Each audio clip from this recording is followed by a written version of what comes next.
What is up? This is the Ramsey Show, broadcasting from the Pods Moving and Storage Studio here in Franklin, Tennessee. It's a show where America hangs out to have a conversation about your money, your life, your work, your relationships, your mental health, anything that's going on in your life. We're here to talk to you about it. The call is toll-free, 888-825-5225. I'm John Deloney, joined here by best-selling author and good friend Ken Coleman, and we're talking about relationships, life, work, whatever's going on in your life. Give us a buzz. 888-825-5225. Hey, Ken. Heard you just walked out on your show. That sounded bad. You didn't walk out on your show. You just finished recording your show. Up, yeah. And walked in. Wrapped up is much better. That's what we were talking about today. I know you like that. I heard you announce this, and I was like, man, tell me about this. Why working hard won't help you be successful? It was a little bit of a play on words here, but we wanted to kind of focus on this obsessive hustle culture that you and I see on social media. And there's a lot of influencers on social media that have a lot more followers than you and I. Let me be very fair. Yeah. Who preach hustle, hustle, hustle. I'll sleep when I die. Work hard, work hard, work hard, work hard. And first of all, you and I both are fans of hard work. But what I was saying today, we kind of led off with hard work in and of itself. Just I'm going to work hard is no guarantee for success. No. At all. Right. And what it could do is actually burn you out faster, harder, and leave you in a place where you are completely confused and frustrated. And so you and I famed psychologist Mihai Csikszentmihalyi. Oh, yeah. I practiced that name many, many times to be able to say it. I believe he's Hungarian. I believe he's Hungarian, but he is well known, as you know, as the father of flow. Right. And flow was a term that he used to describe what I teach on the Ken Coleman Show. I call it being in the sweet spot. Gotcha. But he actually coined the term flow because of the distinct characteristics that he found in 30 plus years of research, what it feels like, looks like to experience flow in your work. And he compared it to a true form of ecstasy, a mental ecstasy. And so we talked about that today, and so about what I said was that working hard is actually not the focus. The focus ought to be to work smart. And we've heard the phrase, work smart, not hard. And I actually do believe that. Yeah. But what I said was, and I want to know your thoughts on this, that when we work smart, in other words, get in our unique sweet spot, as I teach, using talent, what you do best to perform passion, work you love, to then produce results that you care deeply about. Yeah. Now all of a sudden I'm working smart. And as a result, the effort comes along with it. Well, and the effort's towards a thing. It's not just effort for effort's sake. You don't have to worry about working hard when you're doing this thing that you care deeply about, is the point. It just happens. In fact, you have to have people pull you out of that work so you can do your other things like have a family. And that's things like that. right. And so we went through, and I'll give this to you because you can look at it. Fun, man. He said those were the 8 characteristics, and it's really fascinating when you it's look extraordinary, at, like he actually studied it. Yeah. And those are those characteristics. So we unpacked that on the show today. So I stumbled across, a great resource is the two guys at the Minimal Revolution. They're extraordinary. Is that what it is? Our minimalist friends? No, not the minimalist. James, will you check that out? It's the Minimal Revolution. It's not the Minimal Revolution, and I check it every single day. Anyway, these are two economists who are very thoughtful thinkers. Gotcha. And with the incoming AI begins to transform the workspace over the next 10 or 15 years, artificial learning, machine learning. They note if your whole identity is based on how hard you work, on just hustling and grinding, when a machine can go 24/7, 365 with no breaks, you lose. Good luck, right? Yeah. So if your whole identity, and we all want to be Rudy, like we all see ourselves as underdog, we want to be Rudy. Sure.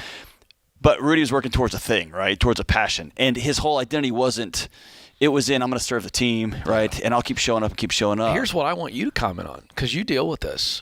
I mean, this is square in your lane, is the mental and emotional and relationship health.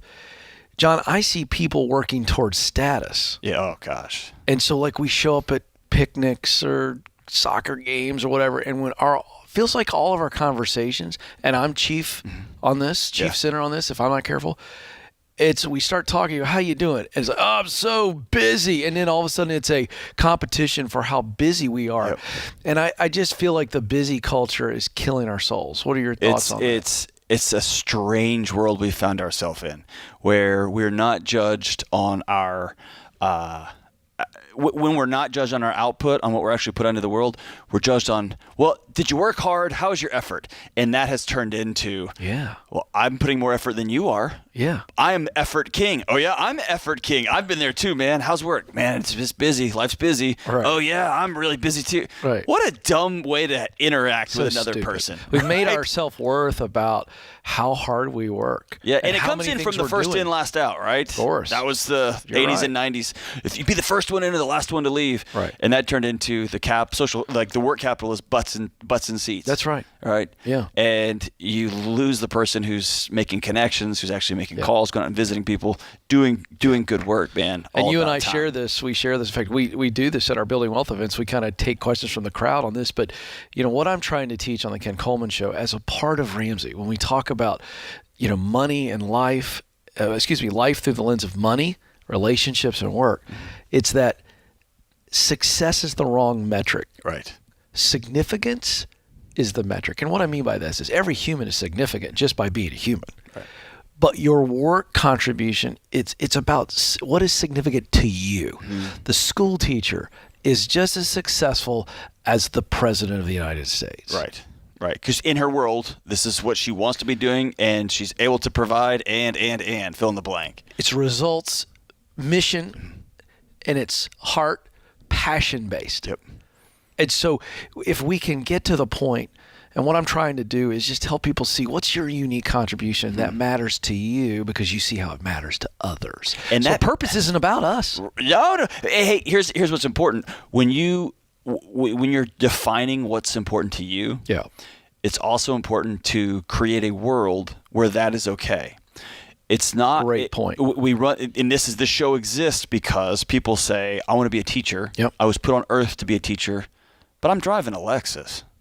And sometimes a Lexus car doesn't fit with a teacher's salary. That's right. It's the teachers who say, no, I want to be a teacher.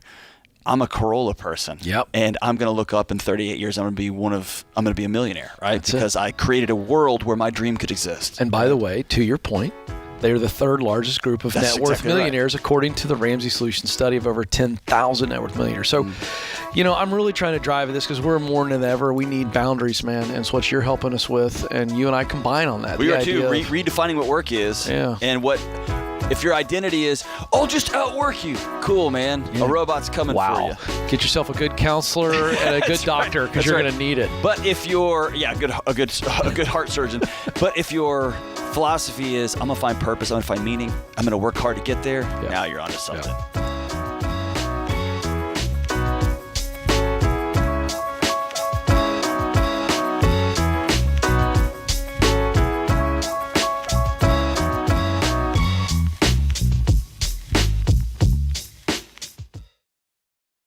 Look, I love real estate, and I want you to have a house, but I don't want a house to have you. That's why you need to get in touch with Churchill Mortgage to make sure you do this right. These guys are awesome. They'll help you get on a smarter mortgage plan because they're committed to doing what's right for you. That means they check in every year with free consultations to help you stay on the right plan. They show you how to save money and interest so you can build wealth faster. They walk you through the total cost of your loan so you can make the best choice. Basically, they care. That's why we call them Ramsey Trusted. You can achieve debt-free home ownership, and Churchill is here to help. Go to their site, churchillmortgage.com/Ramsey, to start your approval or get more information.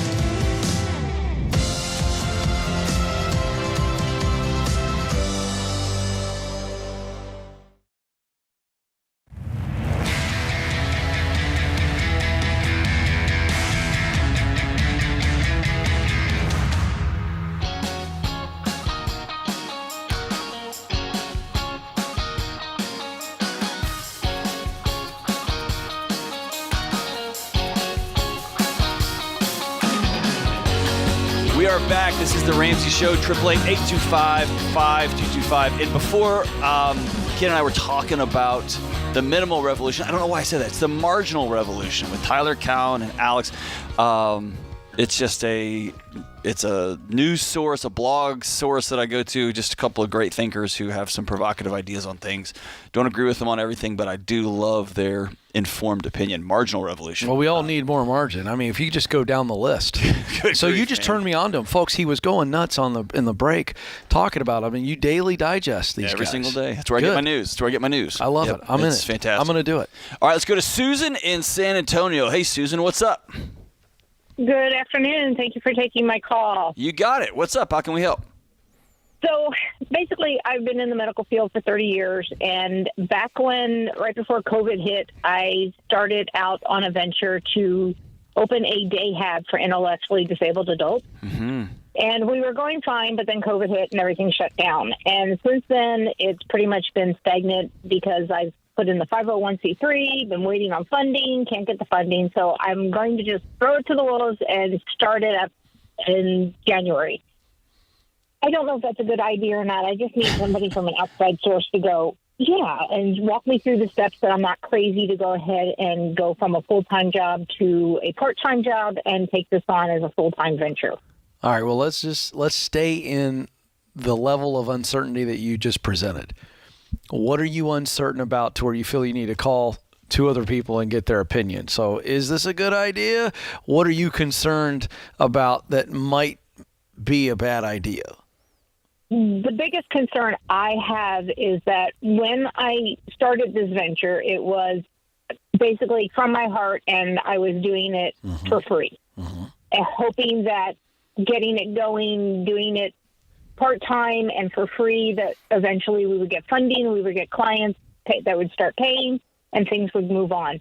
Now I'm looking at going into this and trying to get paying clients immediately, not a ton of them, just a handful of them to get started, and hoping that will bring the universe together to get the 501c finally off of some government desk, that we can then go after the grant money that is sitting there. So are you financially independent or in a position where you can go without income for 6 months to a year? I can go I got a fully funded emergency fund of 5 months. But that's for Everything emergencies. I'm totally debt free. Yeah. If I keep my part-time job, I can financially make it for my expenses that I have currently. So you have a part-time job that you think will keep you afloat and not make you dip into the emergency fund, which I want to stipulate, emergency funds are not to be used as a bridge fund to start a venture. So correct. And I truly believe, I work full-time now. I have been very frugal and have made myself to the point where what I'm making would be covering my monthly expenses. All right. Well, Susan, with some extra. Here's what I wanted to ask that question because I wanted to see where your mindset was. But I got to tell you, if I were your son or your brother or your close friend, and I would not be true to who I am as a professional to give you advice to do this. This is doubling down on what has not been a successful bet so far. And it's not wise. And I think that it could put you in a really tough situation financially, emotionally, mentally. I'll let John comment on what could be the downfall of this. But what I get most concerned about is someone turning a dream into a nightmare because they didn't wait long enough. They didn't do it the right way. And a dream, which this is a dream, and your heart is so good, and this is coming from a wonderful place. But passion doesn't remove the need to have common sense and to test things and try things and scale and kind of take your time with it, starting small and growing slow. And I think you're frustrated, and I understand why you're frustrated. But I would just tell you, those are all of the reasons, John, why this is a big red flag to say, no, do not move from the full-time job and go all in and push your chips in the middle of the table right now. I don't think it's wise. Yeah, Susan, belief doesn't override math. And when you say, I believe this will work out, that scares me to death. I want you to know, and I want you to have some spreadsheets and here's what this is going to cost, and here's my marketing expenses, and here's what my tax bill will be, and here's how many paying customers I need to get through month 1 and month 2. You're going to find yourself with zero emergency fund left. You're going to be even more down than you are right now. And the bigger problem is you're going to be wondering why the universe didn't show up for you, because you put all this good into the world. I had a counseling professor tell me something once, and the way she said it, I didn't get how profound it was until I was thinking about it later that night. You can help people and charge them money. And we have this idea that if you are in the helping profession, that especially mental health profession, especially helping those on the margins, those with special needs, that you should basically do it for free, or you shouldn't charge any money. Do you have that sense? Because I get that you are trying to do these things for free because you want to help people out, the least of these. And what's happening is you're sacrificing yourself and your ability to run a business, and you're going to end up crashing everybody at that time. Do you feel that, Susan, or am I off? Part of it, yes. The other part of it is that here in the communities that I live in, because I don't actually live in San Antonio, I live south of it, we have no resources for these intellectually disabled adults. Okay. And I'm trying to model it after some very successful companies that have started, where basically they give these guys a job. We come in and say the job is making paper, just to make it simple, that everybody has a hand in making this paper, and then we sell it and they get a paycheck and we get some profits off of making the paper. That's right. And that's, I'm starting grassroots because we don't have anything like it in our community or even within a 50-mile radius of where we are. So Susan, let me ask you a question on that, because I think right now, my advice to you is to turn some rejection into redirection. So instead of doing it yourself right now, and I know you say there's no resources, so let me pull back a little bit. So in your community, you're saying there's not even some local county, municipal, state government services, and it may not be doing what you want to do, but they are at least serving those adults. That would be true? There's somebody that's serving these adults, but maybe not the way you want to. Is that true or false? It's more on the false side, because they have they only accept a handful of clients, and only the very severe clients. Right, so you want to help the gap, right? Those in the middle that don't qualify for exceptional services, but that can't just walk up and go get a job on their own. Correct. They basically are latchkey adults that have no supervision, but they don't have the mental capacity to take care of themselves without some supervision. Here's where I'm trying to. You need to go to the pockets in your community that are aware of these adults and are serving them maybe in a different way than you want to. And I want to give you a practical encouragement, Susan. I still want you to stay in your full-time day job, but I want you to say, all right, instead of trying to do it all myself, I'm going to go and see if I can connect some needs together. So I want you to think, here's an exercise, a homework exercise, for you to think of jobs that are open right now that are having that companies are having time filling because it's happening.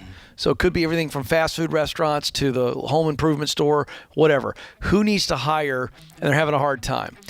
Who are the leaders over there, and then who are the families over here, and how can I connect the two? I think this was more of an activist role to give this another calibration, another way to do this. I love it. So instead of having to have all the overhead, come up with the products, what you are is you become a resource coach. And then learn how to turn it into a business once I actually make it happen on the ground. And you promise these people who are going to hire them, I'll walk alongside these clients, I'll make sure they're doing good work and they're taking care of business. And now you're helping these folks, right? In a way that's not going to cost you everything. Thanks for your heart, man. We need more people like you out in the community, Susan. We'll be right back on The Ramsey Show.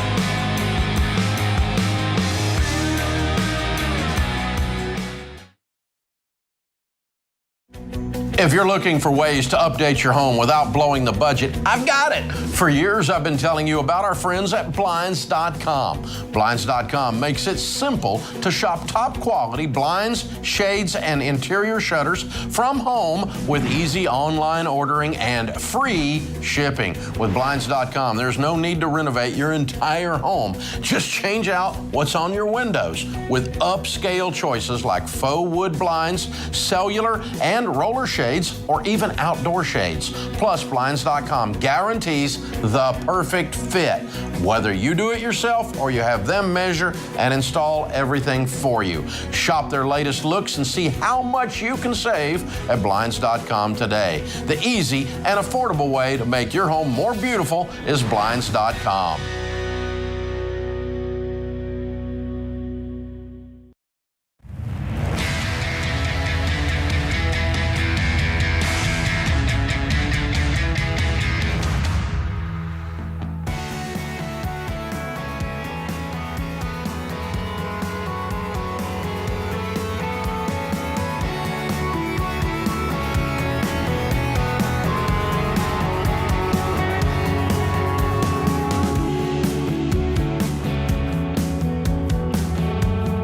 This is the Ramsey Show, 888-825-5225. I'm John Deloney, joined here by my good friend Ken Coleman, and we're taking your calls on money, life, work, mental health, whatever's going on.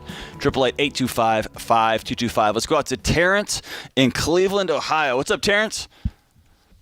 How you doing? Good. How are you, man? I've been better. Hanging in there. Oh, man. What's up? So I'm currently faced with the idea of filing bankruptcy. I currently have about $70,000 in debt. I make about $20,000 a year. I've been working for about a year now. I was in a nursing home for a year before that. And as of now, I just had a recent bad incident. My car was stolen back in August. And with the repairs, I've defaulted on my car note. I actually got 2 months deferred already, and now I have to pay a large deductible to get it from the mechanic. Mm-hmm.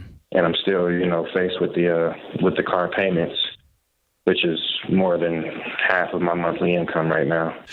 And I've been considering filing Chapter 7 to remove a lot of my debts and try to start over, because it's to the point where I'm not able to save anything at the end of the month. Yeah.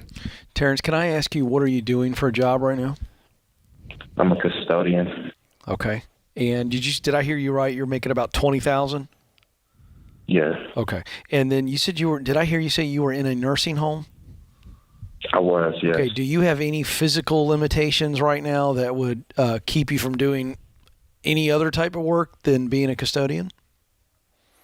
Well, I have heart disease, minor neurological deficiencies.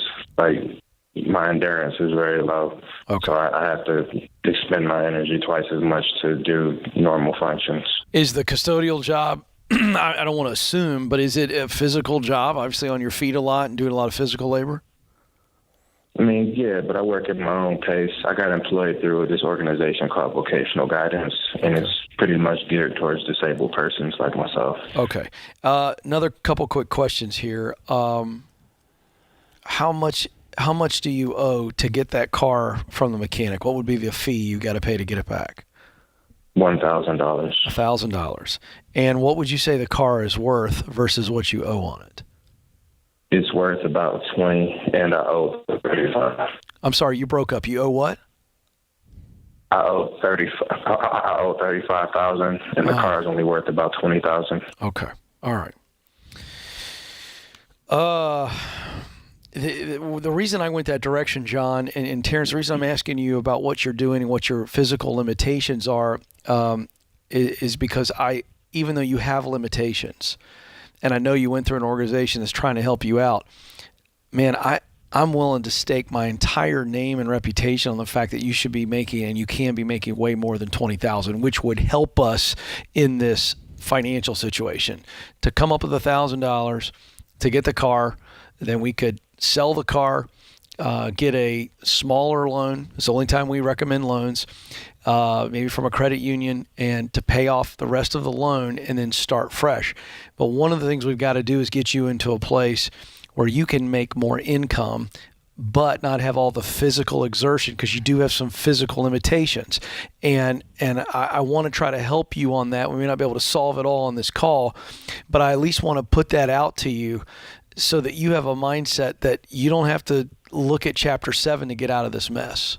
Do you understand what I'm saying? And I know you feel like that's the only option you have left. How does that hit you? How do you push back if there's some pushback, something that John and I don't know? It's been very depressing, dealing with it all. And I never even considered filing bankruptcy ever in my life. Sure.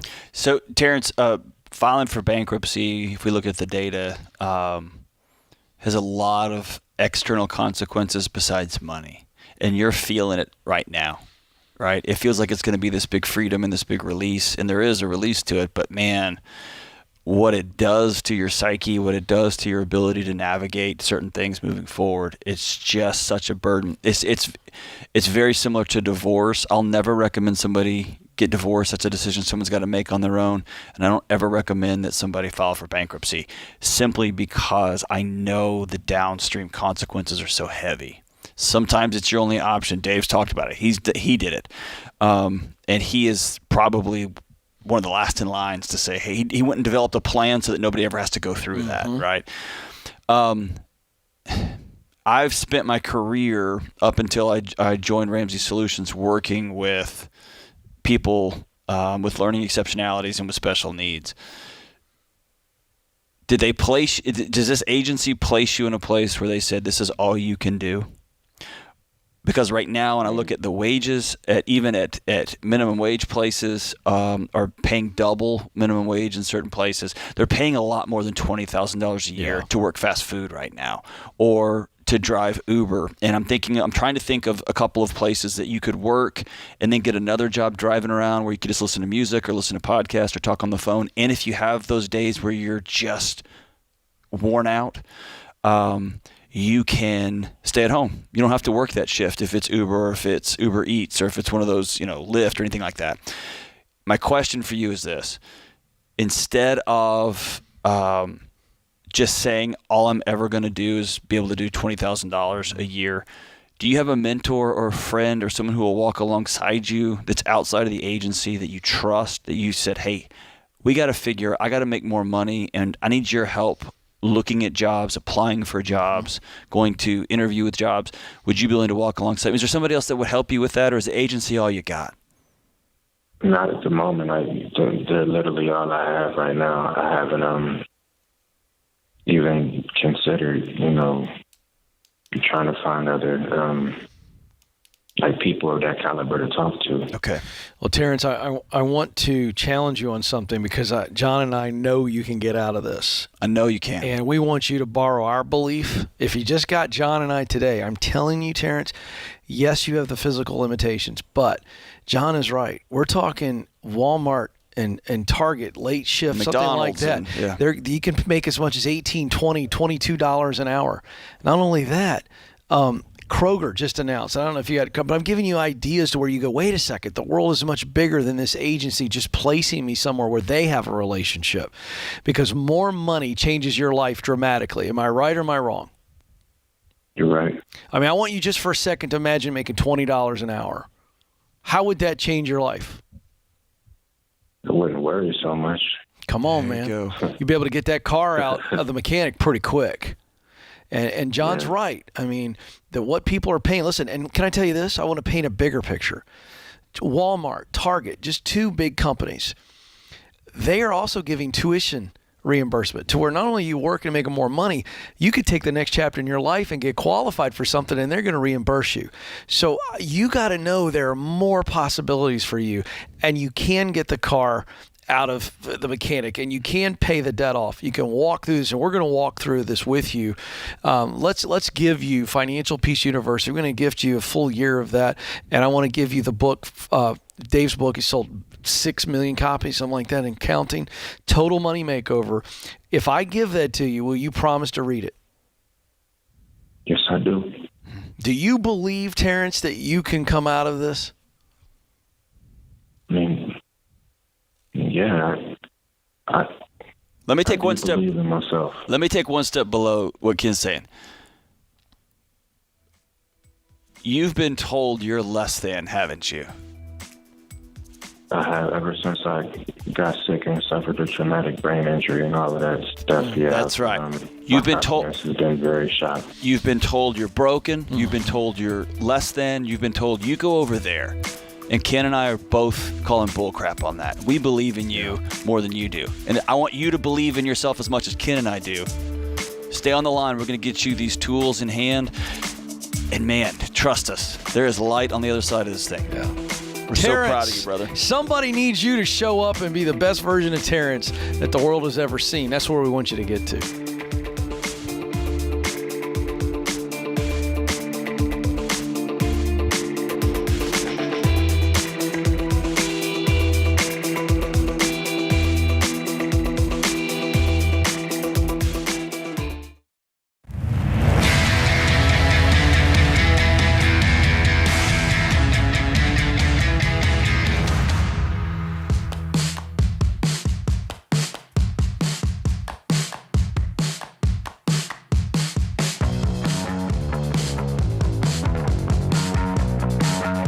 This is the Ramsey Show, 888-825-5225, and it's an exciting day. Our Building Wealth live event has been such a hit this fall and selling out all across the country that today we're announcing new spring tour dates. That's right. You can join Dave Ramsey, Rachel Cruz, George Camel, Dr. John Deloney, and Ken Coleman in Indianapolis on February 16th. Austin on February 23rd, and Anaheim, California on May 2nd. Despite what you hear or see on the news and internet, building wealth is still possible. We'll walk you through a simple but proven plan so you can build lasting wealth and reach your financial goals. Don't wait to reserve your spot. We only have 200 VIP tickets available for these events that include a meet and greet with Dave and the rest of the gang. Recap of tour dates: Indianapolis, February 16th, Austin, February 23rd, Anaheim, May 2nd. Building Wealth Live tickets start at $39, and they're going to sell out fast.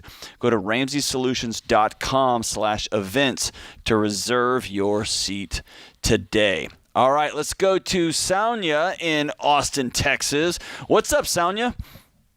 Hi there. Hi there. What's up? Okay, so I'm in the process of doing the 7 baby steps, and I've completed baby step number 3, but I'm kind of stuck. I'm not sure if I should be investing. Oh, it is the next step, but I'm not sure if I should be investing or if I should. We're currently saving up for a house, so I don't know if I should put all our money into like saving for a house or start the baby step number 4 while saving up for the house. So we actually, after years of listening to folks walking this plan, we actually created step 3B or 3.5. And it is somebody in your situation who wants to do a sprint to save up for the down payment of their home. They're going to pause everything and take 18 months, 24 months, and knock out a down payment. We're going to put everything towards it. We're going to crush it and go get it. And then once we get that down payment, we're going to settle into steps 4, 5, and 6. Got it. Okay. And then also, what's the best place to finance a mortgage loan? Would it be like through my bank that I've been with them for like over 10 years or like a credit union? My most recent transaction was with Churchill Mortgage. That's who we have recommended for years and years and years. And I'll tell you this, my experience with Churchill was, here was my first conversation with my mortgage broker. He said, I refuse to let you do a deal that's going to not be in your best financial interest. He said, I'm not going to take your money if it's not going to help you and your family out. That's how they started the conversation with me. So I've got high trust in them. That's where I would start, at Churchill Mortgage. Okay, sounds good. And then the 20% is also what y'all are recommending? Between 10 and 20%, yeah. Between 10 and 20%, yeah. I know in some markets like Austin has just lost its mind the last few years. 10% would be the bare minimum. 20% gets you in without having to pay PMI, which is just a pain, watching your money go to somebody else's, to secure somebody else's loan, right? Got it. Yeah. Okay. So, Sonia, I wanted to get some real-time data from you, if you don't mind. What are housing prices doing right now in Austin? Oh, they're through the roof. Oh, still going up, not coming down at all. Yeah. No, Wow. not at all. Wow. How far along are you to the down payment that you want? We currently have $18,000 saved, and we're trying to look into saving $50 to $60K. For that, we're trying to do a 20% down payment. Great. So if you just hit the gas, y'all put everything towards it, you worked extra jobs, how quickly could y'all knock that out? So I'm a travel nurse, so my pay so is 3 weeks? very. Yeah, no kidding. No, we were thinking about a year before we can hit that 60,000 mark. Hopefully. Do you have little ones in the house? I do have a 1.5-year-old. Okay. So, yeah, y'all figure out how we're going to make this work for a year. And as a travel nurse, you could go make some bank and just save it all and really get into a place there and get yourself set up nicely down the road. That's fantastic. Yeah. Okay. Sounds good. Well, thank you. Yeah, Absolutely. way to go, Sonia. That's impressive. Yes. Awesome. Thank you so much, guys. Oh, you got it. You got it. Ken, when you guys were – how did you guys as your family manage 3B?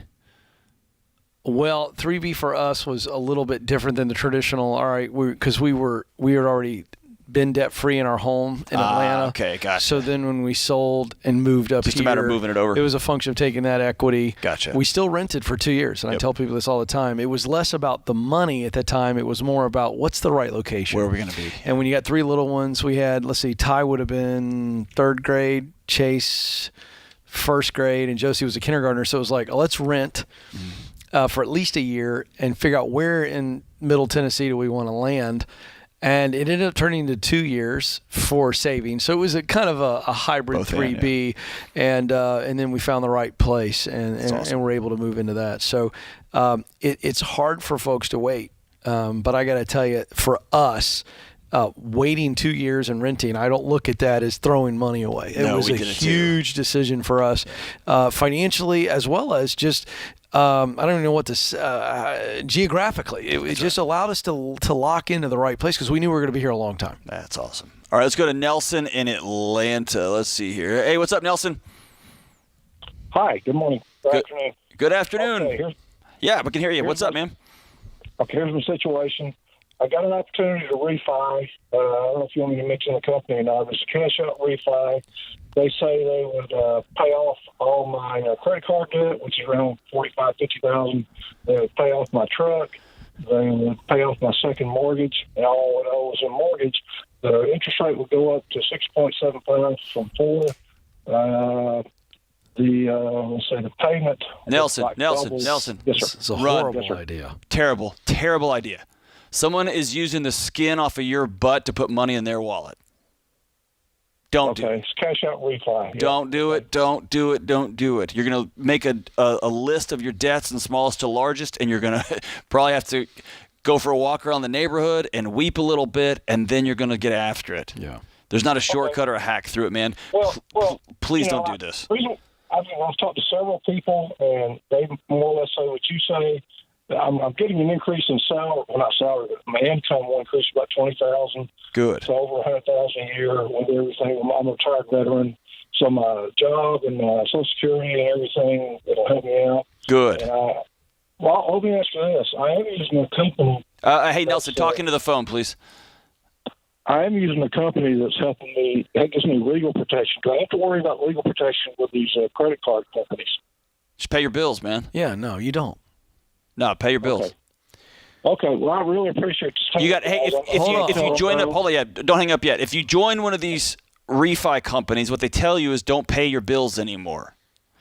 Don't pay your bills. We'll take care of it from here. You just send us a big chunk of money, and we'll take care of all this stuff. I did that once. What a nightmare! I screwed up everything. Don't do it. Yeah. It's almost like a bankruptcy. Don't do it. Nelson, Don't do it. Don't it's do it. actually all marketing language. I've heard Dave describe it this way. It's like moving your pile of debt from one part of the yard to the other part of the yard. Right. It's still Right. debt. I want to just get real practical here for a second on two things. Number one, you don't need legal protection from the credit card company. What you need to do is get, as John said, very serious and say, I'm going to tackle this thing, and the baby steps will help you do it. And so you take the smallest debt of all of the debts. I wrote down you had 45 to 50K in credit card debt. You have a truck and a second mortgage. What's the debt on the truck? I think it's like 30 something maybe. So What's the truck I just worth? paid off the second vehicle. Oh, it's a 2018 Ford F-150, so it's got about 70,000 miles on it. I didn't ask you that. I'm just saying, how much is it worth? Worth? I mean, selling it, I don't know. I'm looking for I'd look, F-150s dude. right now. It's about $45,000. All right, so if John's right, and he usually is, I'm selling that truck, and I'm going to go get myself an older truck. You can get a fine truck for $15,000. Boom. We just knocked out $30,000 in debt. Then you call the credit card companies up and you go, hey, here's the deal. I am going to pay you back. You don't worry about any harassing phone calls. You start paying it off. Get really serious about knocking those credit cards out, and you'll get there. Don't look for hacks when it comes to nutrition, working out, your money, your relationship. Don't look for hacks. Go right through the middle of it. You can do this.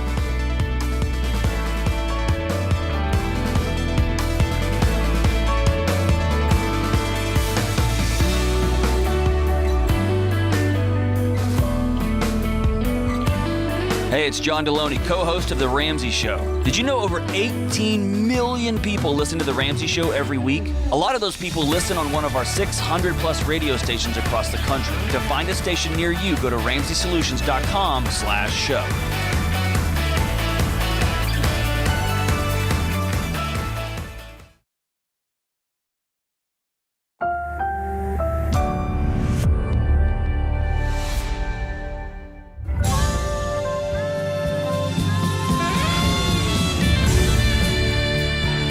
Live from the headquarters of Ramsey Solutions, broadcasting from the Pods Moving and Storage Studio, it's The Ramsey Show, where America hangs out to have a conversation about your life, your work, your relationships, and your money. What is up? I'm John Deloney, joined here by Ken Coleman, and we're taking your calls on everything.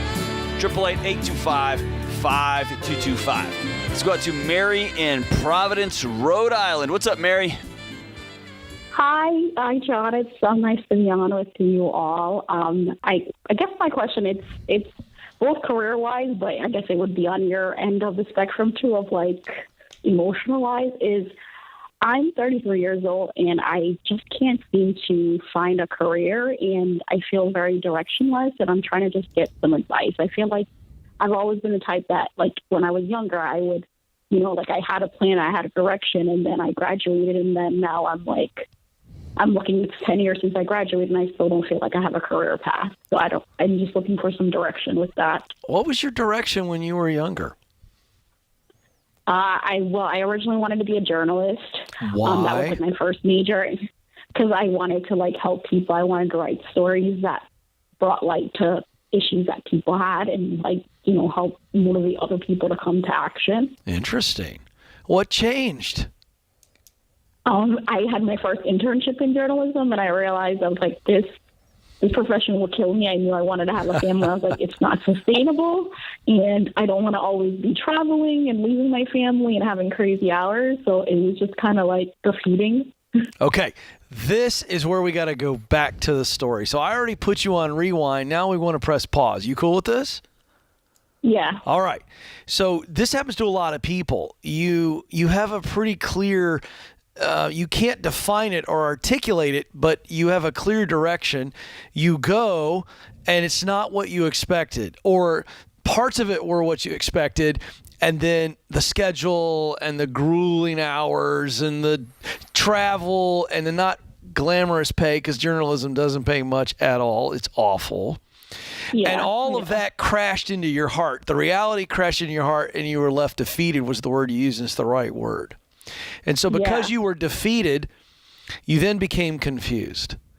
And since that Pretty day, much. yeah, and since that day, you've been like that tumbleweed in those Western movies, that just kind of blows around before a penultimate scene, a shootout, and it's just like they're letting the wind blow you back and forth. And so Honestly, like that's in a nutshell. That's pretty much that's been my professional career for the last 10 years since I graduated. I know, and I got great news for you.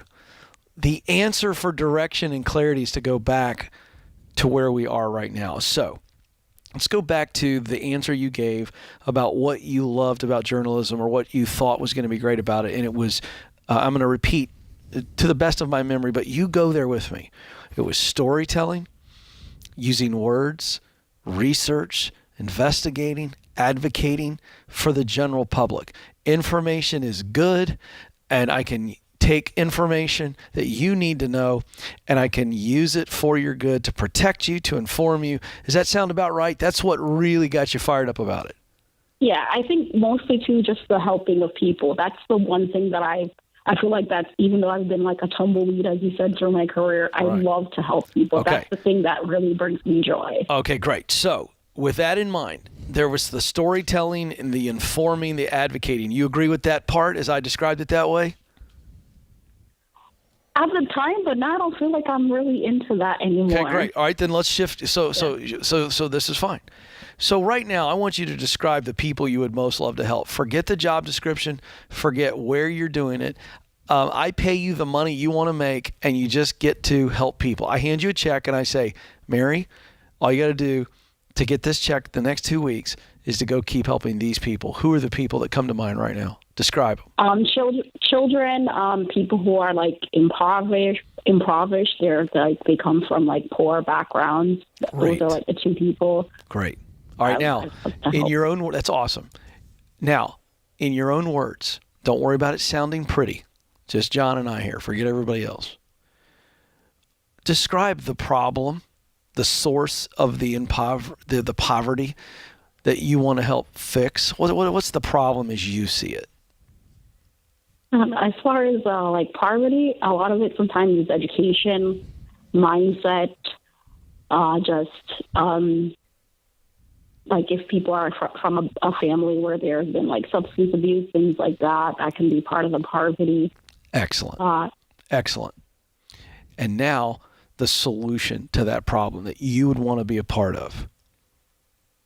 In your words. I don't know, it's such a big problem. No, I know it's a big problem, but stop. No, you know what you just did? You went from feeling to thinking on me, and I get it.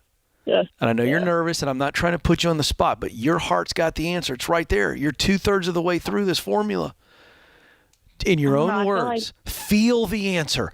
What would be a solution that you could get excited about to that education problem or substance issues, or what would be something you could get excited about, an organization, or you see a solution in the world that's helping those people that you so beautifully described? Say it. I feel like sometimes nonprofits, because that's really what I originally wanted to do when I left college, was I wanted to work for a nonprofit. Okay. I'm not really sure, I know there's nonprofits like, oh my God, the name is slipping me right now, where they help women dress for success, like something like that. Great. Okay. Like a dress for success type of program. Fantastic. So we started off this phone call with you going, I have no idea, I'm just wandering, and now we've gotten to some pretty good clarity. So here's the homework assignment for you. Okay? And I want to give John a chance to kind of speak to your emotions and what you're dealing with. Mm-hmm. Very simply, before you go to bed tonight, I want you to go on the internet in your area and look at all the nonprofits or government local institutions that are serving those kids. You know who those kids are. So who's serving them? All right, now we have a list. What jobs are available or posted within all of those organizations? And based on your education and vast experience, what seems to be a really good fit for you in that you have the skill and experience and it matches up with the kind of work you want to do? That's the homework assignment, just to see what's out there. I love it. So, well, I have to, because I need to find a job. I don't have a job there right you go. now. So. All right, so Ken gave you some incredible practical tips. I want to give you a 30,000-foot view. Is that cool? Okay. You sound like you are somebody I would call, and I'm just making this up, you're a finish liner. Your life is about goals and completing the goal, correct? Yes, and Here's- I don't feel like I've completed anything since No, I here's the graduated problem. college. When you're a finish liner, when your life is a series of goals, you complete the goal, you run the marathon, you get the degree, then you go back to and get a master's degree. Here's the worst part about completing a goal. You go with you. You cross that finish line. And so every time you get that new job, you show up and you don't like you. So let's shift from being a finish liner to back out. Ask yourself, who do I want to be? And as Ken asked, who do I want to help? What do I want to put into the world? And we're going to go make that happen. And the goals will follow along with your new identity. This is The Ramsey Show. We'll be right back.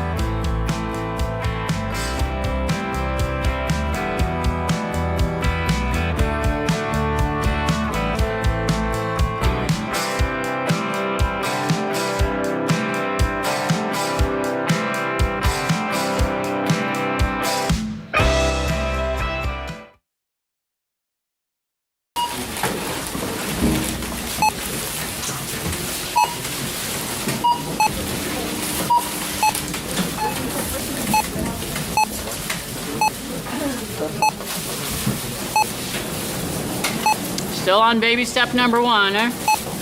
How'd you guess? With healthcare costs rising, learn how Christian Healthcare Ministries can help you make the most out of your budget.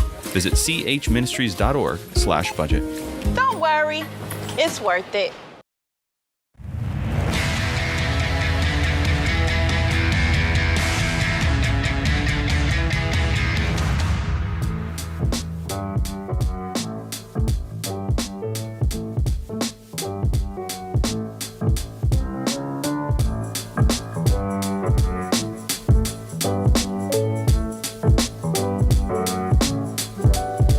Blinds.com's 100% satisfaction guarantee means even if you mismanage or pick the wrong color, they'll remake your blinds for free. You get free samples, free shipping, and with the new promos they run every month, you'll save even more. Use promo code RAMSEY to get the best deal. Today's question comes from DJ in New York. I'm 31 years old and have cerebral palsy. Due to my disability, I've had many health and education challenges throughout my life. I want to work with other people with disabilities, such as autism as a registered behavior technician or a board-certified behavior analyst. But with my own challenges, I cannot attend school for higher education in this area. I'm trying to find other options or certifications like life coaching that would allow me to do this work, but I'm feeling defeated. How can I stop thinking that I'm not good enough or that I'm running out of time to accomplish my dreams? You two are my favorite Ramsey personalities. Oh, wow. Did you set me up on that? Thanks, James. We're grateful you put that in That there. can't be real. Look, I literally just had my own Ron Burgundy moment. I was reading that real time. I would have skipped that. That sounds awful. Did you put that in there? It was actually, this is actually for you and George, but I'll take it. Yeah, all I'll right. take So now, sorry, DJ. I don't know. Well, it would be great if I read this ahead of time. A lot here, John. Yeah.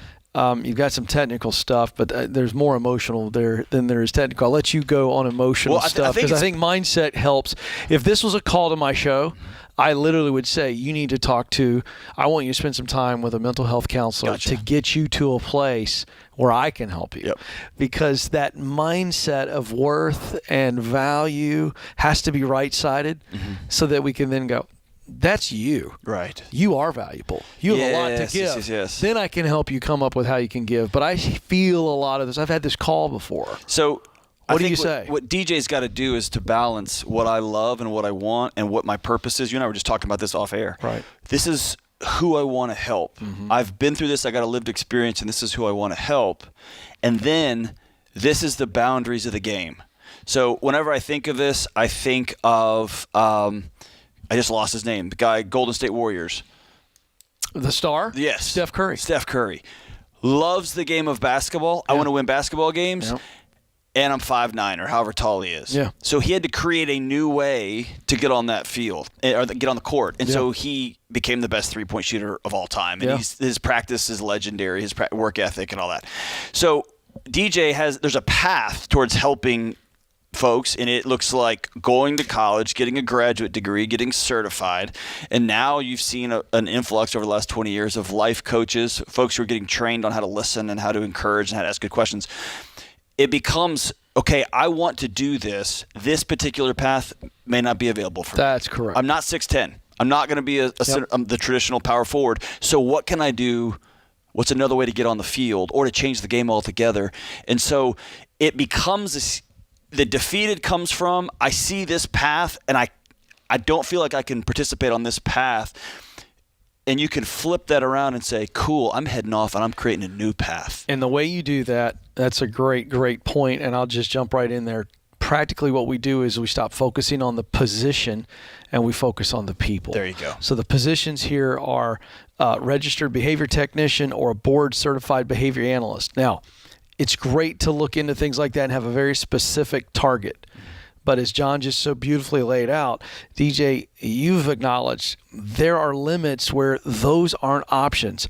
So while I understand how disappointing that is, we've got to guard against disappointment turning into discouragement and depression. It's a fact. There's a period at the end. Now what? Now, we grieve it. Yep, absolutely. But now let's go, okay, wait a second. And instead of focusing on those two positions, you focus on the people you want to help. And so you go, okay, where can I help those people that don't require a college degree or don't require limitations? But you also mentioned in here too, it's something to do with your area. So, what would have to be true for me to change my geography to then be able to do it? So instead of focusing on the limitations, and as cheesy as this sounds in my head right now, you must focus on other possibilities. That's right. And so what if, here's what guides me. When I'm sitting down writing a new book, when I'm thinking about a program, when I'm thinking about what's the thing that is driving me the most madness? What's the pain point that I feel viscerally, and I'm going to write to that. Yeah. And then when we sit down at a table, and you and I have done this, we write a speech, we write a talk, and we run it by some people. If you don't laugh at the table, they're not going to laugh in front of 3,000 people, right? If the room doesn't feel it. So what if, DJ, you sat back and said, wait a minute, there's a whole swath of people who are frustrated that the traditional life paths don't work. I'm going to serve people in that moment because I'm feeling that pain, right? I'm not going to imagine somebody else's situation. I'm going to start addressing what's going on in me. And you know how easy it is to start a YouTube channel now? How easy it is to get in your local area and start meeting with folks at coffee shops, and you begin to hear from them. You and I test content in similar ways. So, DJ, I want you to go back. Ken just said it. Go back to the people you want to help and put yourself in contact with the people you want to help.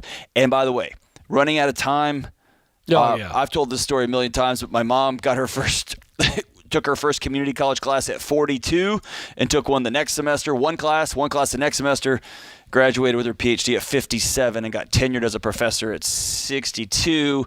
And she's in her 70s, and she just told me the other day, hey, I'm teaching at Oxford all next summer if you want to bring the kids over, as though it's like down the street, right? So there's no such thing as too late. Get after it. Get after it. Get after it. Yeah, DJ, I would tell you that I made a total life change at the age of 33 and really tiptoed into 34 to say I'm actually going to go after broadcasting. I had no experience, no degree, and it took me 7 years to step into the dream job to get into broadcasting. And I can't tell you how many people told me I was too old. They're like, dude, listen, you got some talent, but you missed the boat. You're 33, you're 34. Nobody gets into broadcasting at that age, and that's probably true.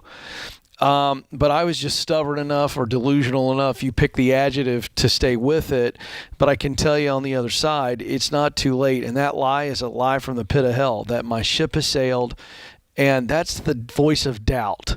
And can I just tell you, John, I realized this recently. You and I get a lot of similar type questions, different topics, but the root of what is going on underneath of it is usually the same. And I found that fear and doubt are two of the biggest enemies to progress in any area of our life. But fear and doubt only show up for people who are trying or longing. Yeah. The people who sit on the bleachers of life, I find, don't have any fear and doubt. Nope. Because they're just sitting there watching everybody else with their elbow deep in a bag of popcorn, yelling at the refs. They get through life through complaining and blaming. Right. Yeah. But people who face fear and doubt, who experience it, they're in the arena. You're in it. Yeah. You're in there, and that's a good sign. Yes. That you're longing to be or to do, and that you're striving and you're making some progress. So I just wanted to throw that in there, John, because I feel that the discouragement is so heavy. That means you care. And I would just want people to go, if you're facing doubt and you're facing fear, there's another narrative there. Mm-hmm. Because sometimes fear and doubt, John, protect us. Absolutely it does. If I say, to you, hey, John, I'm gonna go dunk a basketball tonight at the YMCA, and you go, really? And I start to have some doubt. That's doubt protecting me from humiliation because I can't touch the net. Right. But if I doubt that I can't be a good dad or a good father, there you go. Well, no, that's fear holding me back. Doubt holding me back. That's coming from an unhealthy place. You experience this with callers all the time. Absolutely. But I would tell you, if you fear being a good dad, that means you care about it. Yeah. That means it matters. Right? Yeah, you're invested. And that's so exactly right. I want people not to be so debilitated by fear and doubt, because that's usually a good sign. Yeah, when there's fear and doubt, lean into it. There's only one way, and it's through it, right? That's true. There's only one way, and that's through it. And hey, that guy, he really did write that. You two were. He wrote that question specifically for you two because you're literally his favorite person. All right, DJ, we love you, man. We love that. We don't get a lot of compliments. James never tells us anything positive. James is usually just beating us down and beating us down. We'll take the affirmation, all DJ. day long. And I paid the guy $20, but he still wrote it. We'll be right back on The Ramsey Show.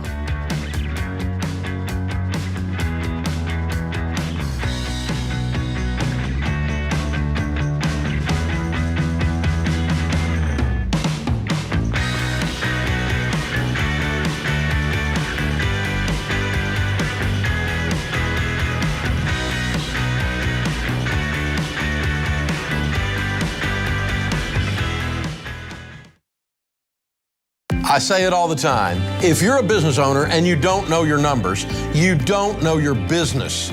And when markets are shifting, it's even more important. You've got to know where you stand so you make your next move the right move. And you don't have to be in the dark here. Over 31,000 businesses, including my team at Ramsey, know their numbers because they use NetSuite by Oracle, the #1 cloud financial system. NetSuite gives you visibility and control of your financials, planning, budgeting, and inventory so you can manage risk, get reliable forecasts, and improve margins. Having everything in one place has saved my team hours each week since we made the switch to NetSuite. NetSuite is a game changer. So head on over to netsuite.com/Ramsey to get a product tour today. That's netsuite.com/Ramsey.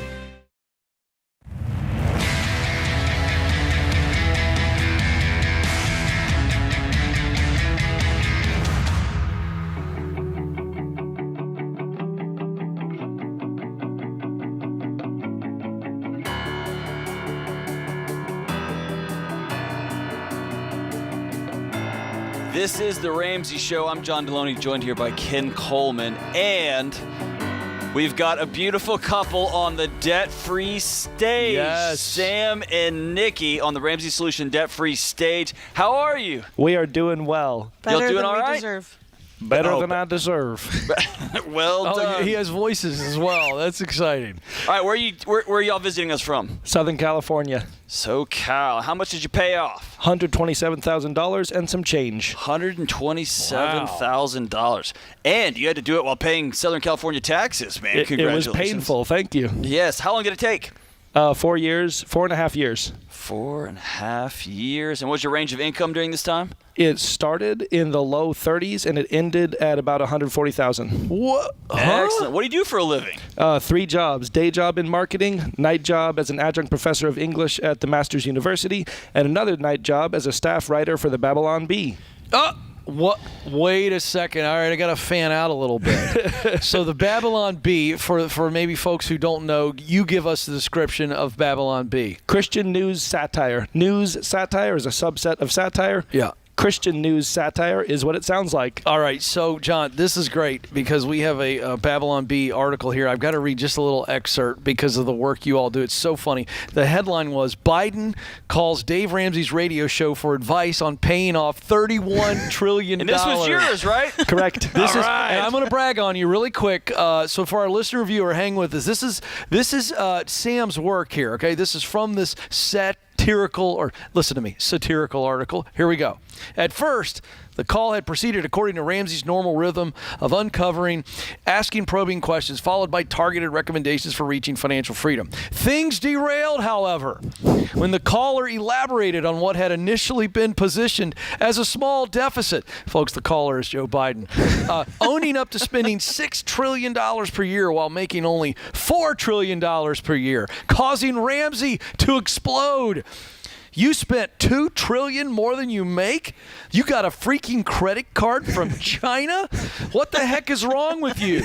The caller, Joe Biden, had tried to interject excuses, blaming MAGA Republicans and deer-wearing Kevlar vests and corn pop. But Ramsey was having none of it. He bellowed into his headset, "You need to buy a lot of envelopes for these trillions because you have been living dumb. D-U-M-B, dumb." Dude, you nailed our boss, man. So there it is. Well done. We had to listen to a lot of hours to catch the voice. Yes. You got it. I got to tell you. And boy, wouldn't that be a fun call if that ever happened in real life. So. Okay, hey, what happened? How'd you get involved with this weird gang that we run here? What happened? We remember it like it was yesterday. We were Dave Ramsey adjacent for a year, and then driving one day, we had made a habit of listening to the podcast. He started yelling at us. He started ranting and raving about stopping the Dave Ramsey-ish method. He said, go full Dave Ramsey or do nothing. We realized we had been piddling along and only half doing it. We got serious within the week. Downloaded the $10 10 minutes app. of shouting, but it worked. Tim is so. What was going on in your lives that you thought we got to get out of debt here? We just wanted to honor the Lord with our resources. Huh. We weren't being good stewards of our money. It was going in and out faster than we thought it was, and so we really wanted to honor the Lord. And after Dave's shouting at us, it just really turned a corner. What kind of debt was it? Student debt, about $60,000 from my student debt from a master's degree, about $60,000 from her for her undergrad. Okay. Wow. Yeah, all student debt. What was obviously the multiple jobs, okay, that was a lot of effort. Give us some of the maybe extreme choices or big time sacrifices. Did you actually rice and bean it? I mean, what did that look like for you guys to make this kind of a dent in 4.5 years? Well, by God's grace, He's given us 4 kids in 5 years. Wow. And at one point, we were living in an apartment, a 1-bedroom apartment with 3 kids in the closet. And I worked from home. I'd have to keep them at bay during my Zoom calls. Yeah, so we had 3 toddlers in a closet in our 1-bedroom apartment. On behalf of the mental health practitioners of America, we thank you because it's going to be incredible. Redefining anxiety. 20 years from now. Yeah, I think you guys should write a book on redefining patience. Exactly. I don't even know how you did that. She is a stay-at-home mom, and she's the world's best. Couldn't have done it without her. Wow. But, yeah. Wow. So what was I think back to those moments, and now you look back and you're experiencing financial freedom. You'll look back and think, man, we did it. What was the hardest part of this? It's got to be some dark moments. You got 3 people. Like, this isn't what you drew up in your head. This isn't why you went to grad school. This isn't what you dreamt for your 4 kids. Take us back to the darker moments. It had to do with watching the interest payments rack up and see that they weren't going anywhere. That was one impetus. Yeah, definitely. And we knew that we wanted to give our kids a room. I think that was a fire under us. We wanted to make sure that they grew up with a backyard, that we just got out of there as fast as we could, even though we loved it and we were so grateful for our cozy few years together, real close. But yeah, it was definitely a sacrifice. Where does this, y'all have a very unique disposition. Y'all have chosen to look at the world as a series of challenges, that we're going to overcome, and it stinks, but that's part of life, and we're going to make our way. Where does that disposition come from? That's something that the world is lacking in a profound measure. Romans chapter 8, all creation is groaning together for redemption. We believe we live in a fallen world, which really is a negative universe with a lot of friction that you've got to be prepared for. The Word of God prepares you for it if you live by it faithfully. Yeah. Suffering produces perseverance, and perseverance, endurance, and endurance, hope. And so every time a challenge gets laid in front of you, you instantly go to, there's going to be a light at the end of this. Let's go do it. The gospel frees us from this continuous negative ebb and flow and descent into tragedy. We have hope now because of Jesus. We consider it all joy when we fall into various trials, because we know that the testing of our faith produces steadfastness, and steadfastness has its work in us, and we can be perfect and complete, lacking in nothing on the other end. Wow, I'm ready to take an offering right now. If we could get James to play on the keyboard, I could take an offering. Shortly after, fantastic. After William Wallace yells freedom, we're gonna have that's an altar incredible. call. So, That's incredible, working as a couple, obviously, we're seeing tremendous teamwork that we've already heard a little bit about. What would you say to other couples, not just couples, but people that are on this journey, whether they're in the beginning of the journey, they're midway through? What is the key to finishing this journey? Get on the same page about it, and then talk to other people about it, so they are built-in accountability. My parents were actually able to help us a little bit during the process. Her parents were supportive. We had a lot of cheerleaders, but it all started with making sure we were both fully aligned with going full Dave Ramsey, not Dave Ramsey-ish. What was it like making $140,000 and not having the lifestyle to show for it? Do people give you a hard time about it? Did y'all have to deal with your fair share of, in Southern California, of, oh, honey, right? Did y'all have to deal with that?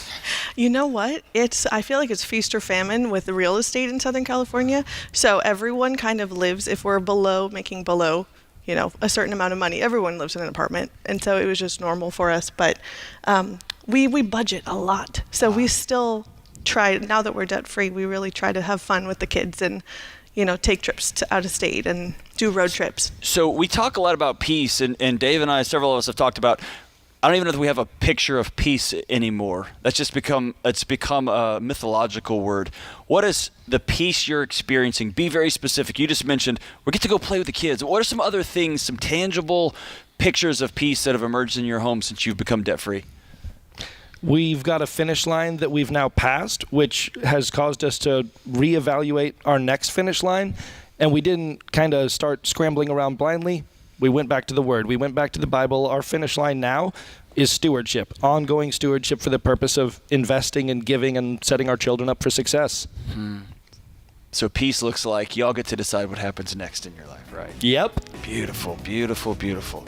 Well, Sam and Nikki from Southern California paid off $127,000 in 4.5 years, making $30,000 to $140,000, and you're officially debt-free. Count them down. Let's hear your debt-free scream. 3, 2, 1. We're debt-free! Very nice. Awesome. Yeah. You don't see that attitude very often. That's an inspirational attitude, you two. I love it, I love it, I love it. If Sam and Nikki can do it, you can too, America.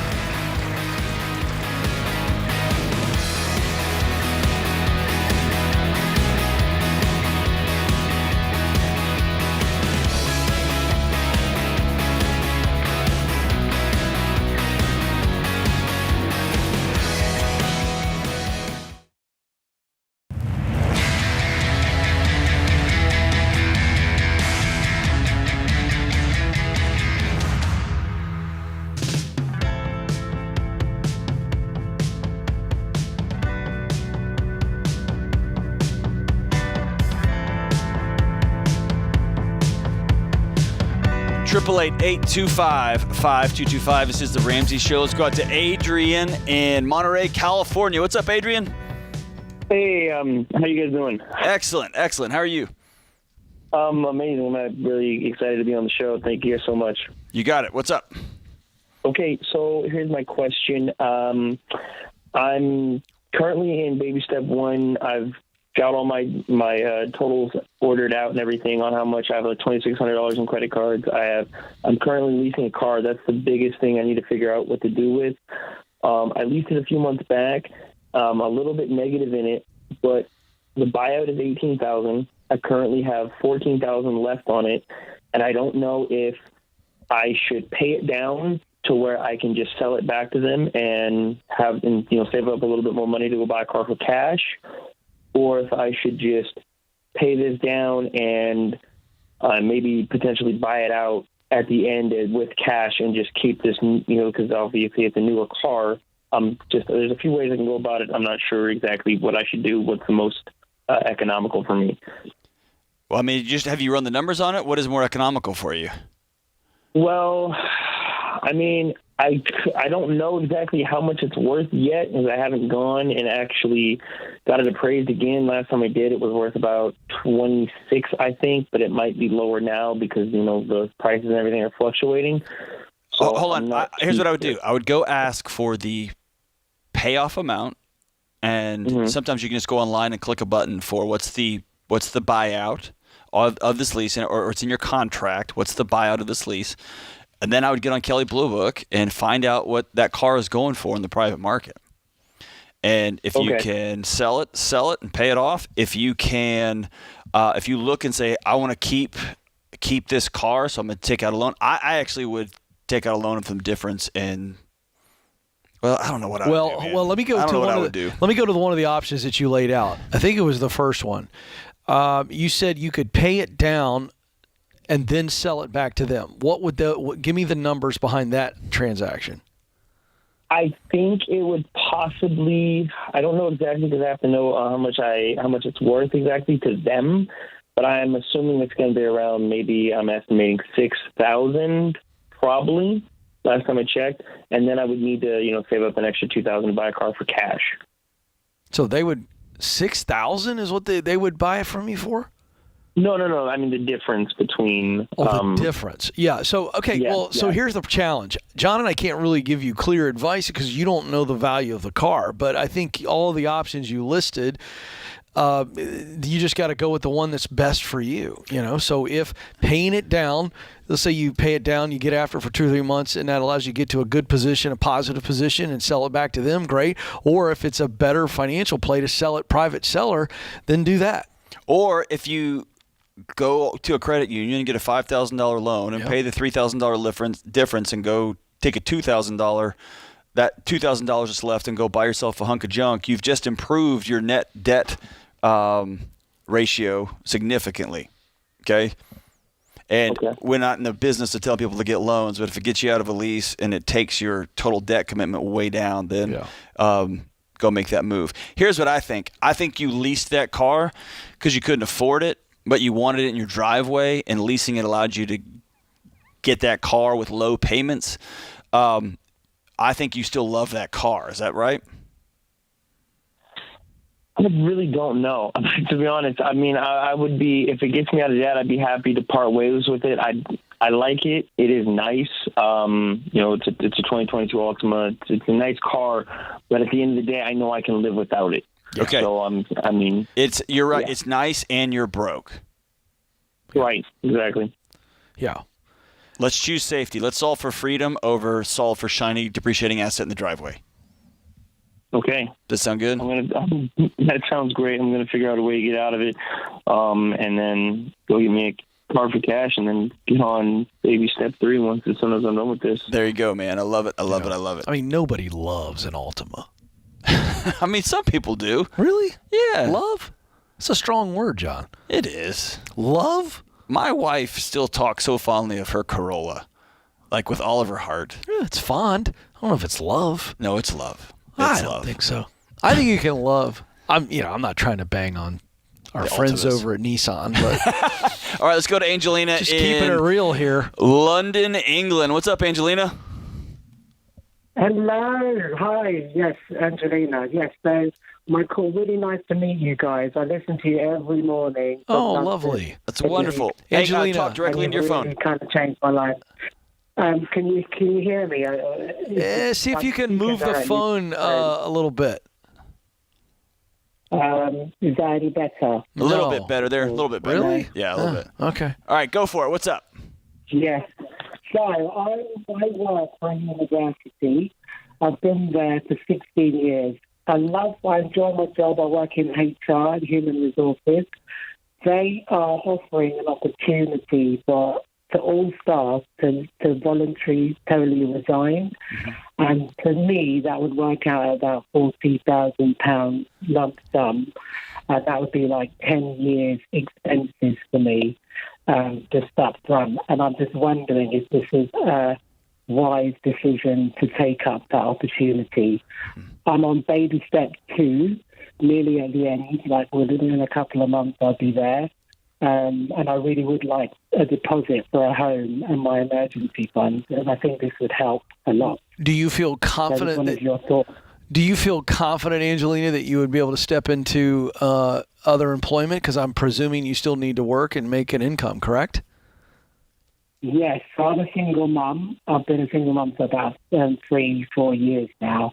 And so, I do need to get into a role quite quickly. I'm confident I could get a role because there's a lot of HR opportunities out there that I'm seeing all the time. And I've been thinking about moving for a while. So I could find another tip. So to folks listening, I know there's a little bit of static on the line. Angelina, let me recap this. You work at a university, and they're offering out what's essentially an early buyout. If you retire, they'll pay you a large sum of money to leave, and they're going to put it in your account, and you're going to high-five them, but you're going to not have a job. And so this large sum of money looks very attractive to you. You're in baby step 2. You're tired of working here. You're a single mom for 3 or 4 years. You're ready to move. You're thinking about other things. Here's what I want you to do is I want you to get somebody with wisdom that you trust, because here's what I'm hearing in your heart. And by the way, my mom just went through this. Every university in the world that I know of is having some sort of buyout opportunity for folks because they've got too many staff, too many faculty. Yes. You are. This is an emotional moment, and this is heavily a math problem. Okay. Yeah. Can you afford to make this move? It looks so attractive. It will pay off your baby step 2. It'll help you get an emergency fund. It might even help you move. And then what? Right? So I want you to get somebody that you trust to sit with you and to go through the numbers. If you have a financial advisor there in London that you trust, or you have a friend who will look at the numbers with you impassionately. Because if you call us and said, hey, I'm ready to change out of this job, I want to get a new job, Ken would walk you through, are you ready to jump and quit and go do something else? This could be a great launching pad into something else. But man, Ken, you're the one who taught me, don't jump off the dock until there's another boat there to get onto. Yeah, Angelina, I don't want you to take this and then try to find something. I would try to match start up right now. Yeah, I would start today, and we want to match the timing of it. Are they giving you a timeline? If you were to accept their offer, would there be a date by which they said, okay, now this is in effect? Yes, so that would be July. The last date of work would be in July of 2023. Okay, great. So in this case, I think you got enough time to find a job, but I'd start today like it was next week that you had to have the job. We don't want to wait until June, and not to say that you were planning to do that. So in this case, you were planning to leave anyway, wanted to leave, I'd do it, but I'd get that other job lined up well in advance of July. I love it. Hey, it's another hour in the books on The Ramsey Show. Stay with us. We'll be right back.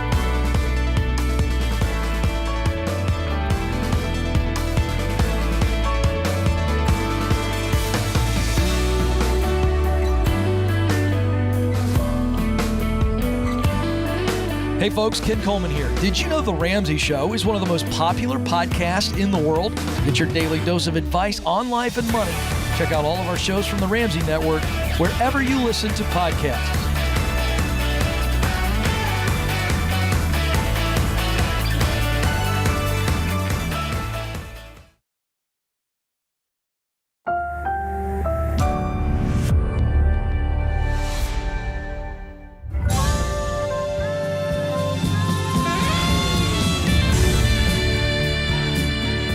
Live from the headquarters of Ramsey Solutions, broadcasting from the Pods Moving and Storage Studio, it's The Ramsey Show, where America hangs out to have a conversation about your life, your work, your relationships, your mental health, and your money. I'm John Deloney, joined here by Ken Coleman, and we're taking your calls on just about everything. And the call is toll-free, and that's probably about what the advice is worth. 888-825-5225. 888-825-5225. 888-866-5225. Let's go out to Teresa in Des Moines, Iowa. What's up, Teresa? Hi. Thank you very much for taking my call. You got it. What's up? How can we help? I am a 56-year-old female, and I am single, and I've been single since 2003. So I pretty much raised my 3 children, went through school, became an RN, a registered nurse, got my BSN. I was debt-free with college.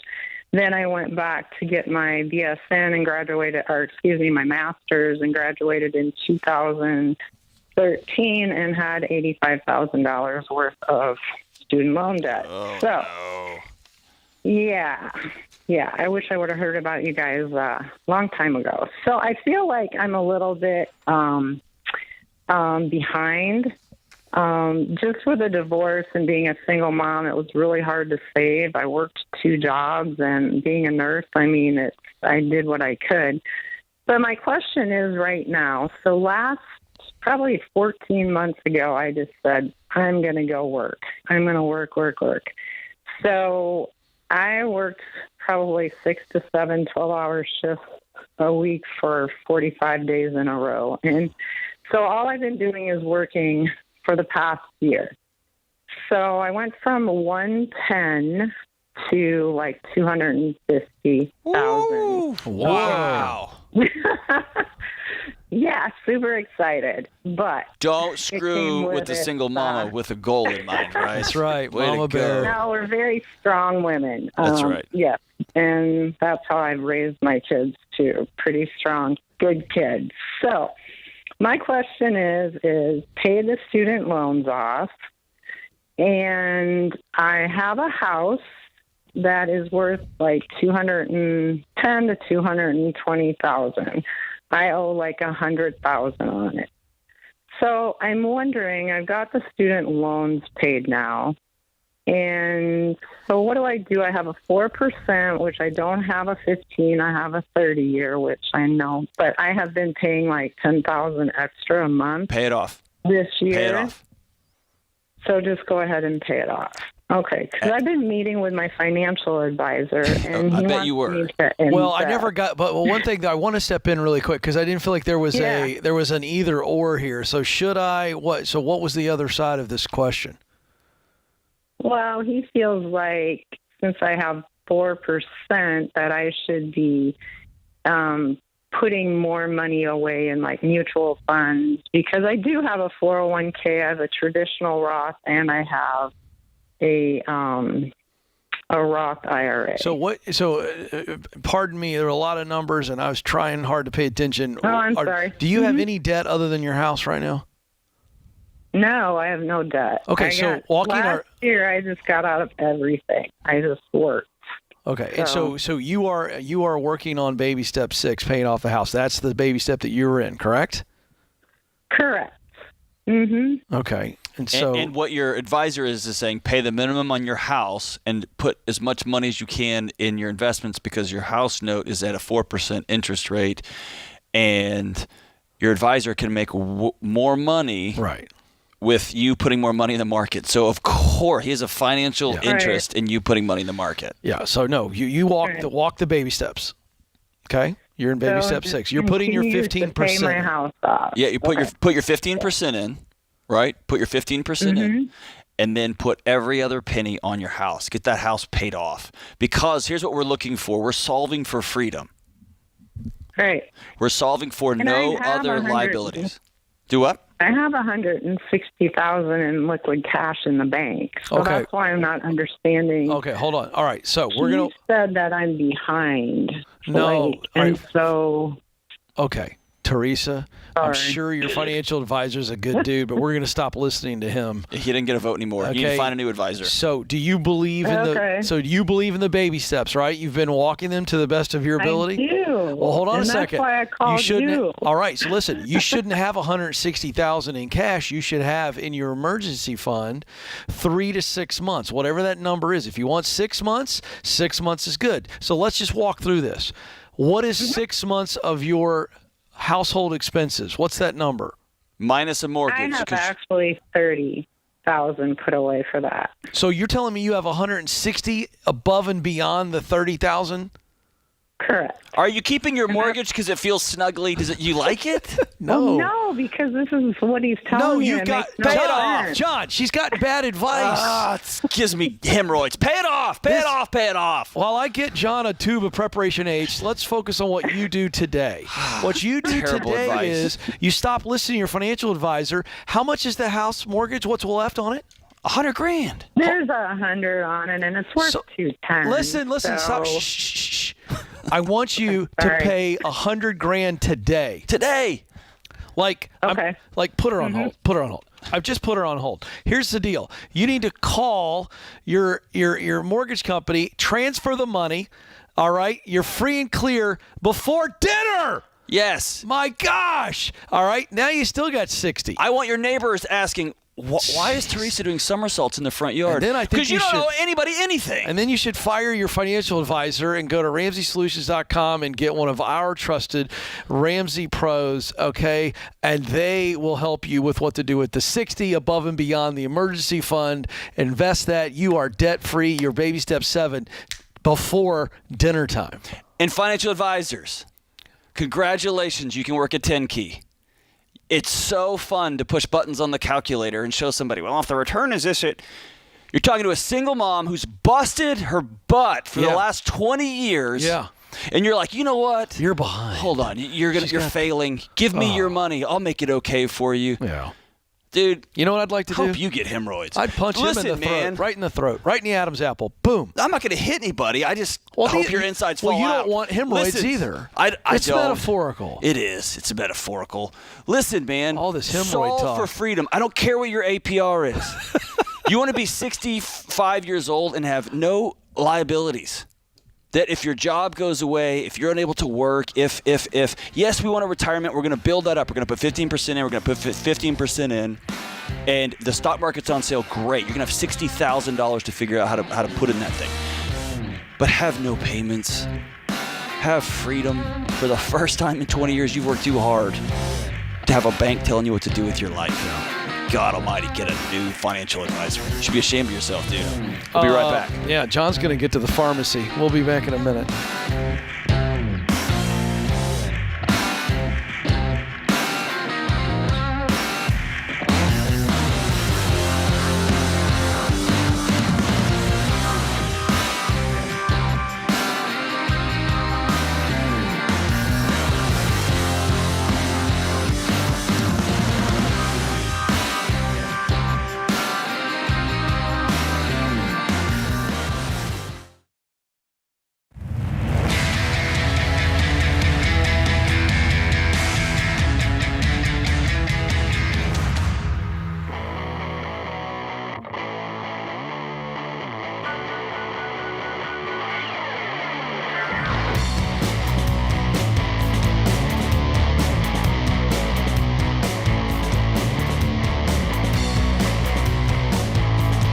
This is the Ramsey Show, and every time you hear someone do their debt-free scream on the show, it's because at some point they said, I've had it. I'm not living like this anymore. And when you get mad like that and you do what they did, your life will change too. And right now, inflation and credit cards, all of it, it's killing you. You've been led to believe that you're not in control of your money. Wrong. You have to decide to control what you can control, and that's you, your thoughts, and your actions. You have the power to change your future, and Financial Peace University will show you how. This course will teach you the proven step-by-step plan that's helped nearly 10 million people beat debt, master budgeting, and build wealth. And you can do it too. Stop letting debt and money stress control your life. Say, I've had it, and take back your control. Start Financial Peace University at RamseySolutions.com/FPU. That's RamseySolutions.com/FPU. All right, let's go out to Rachel in Pittsburgh. What's up, Rachel? Hey, guys. Thanks so much for taking my call. You got it. What's up? How can we help? I wanted to ask you guys about baby step 6. Hey, Rachel, talk now, directly into your phone for me. Is this any better? Perfect, yes. Okay, awesome. Sorry. I wanted to ask you guys about baby step 6. Right now, my husband and I are working through 4, 5, and 6, and we have a 2-year-old son. I would really love to be able to be a stay-at-home mom with him and grow my business a little bit more. But right now, the finances are just not working out to make that possible. So I wanted to reach out to you guys because I've been stewing on it and see if you saw any other options there.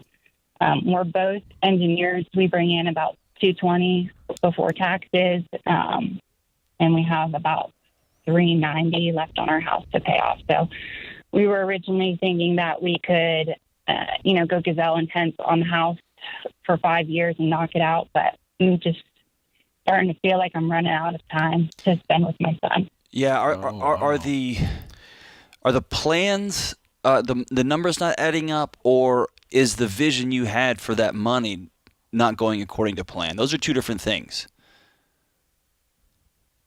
Yeah. Let me. Well, so I hear 220,000. Yeah, that's a really good income. Okay.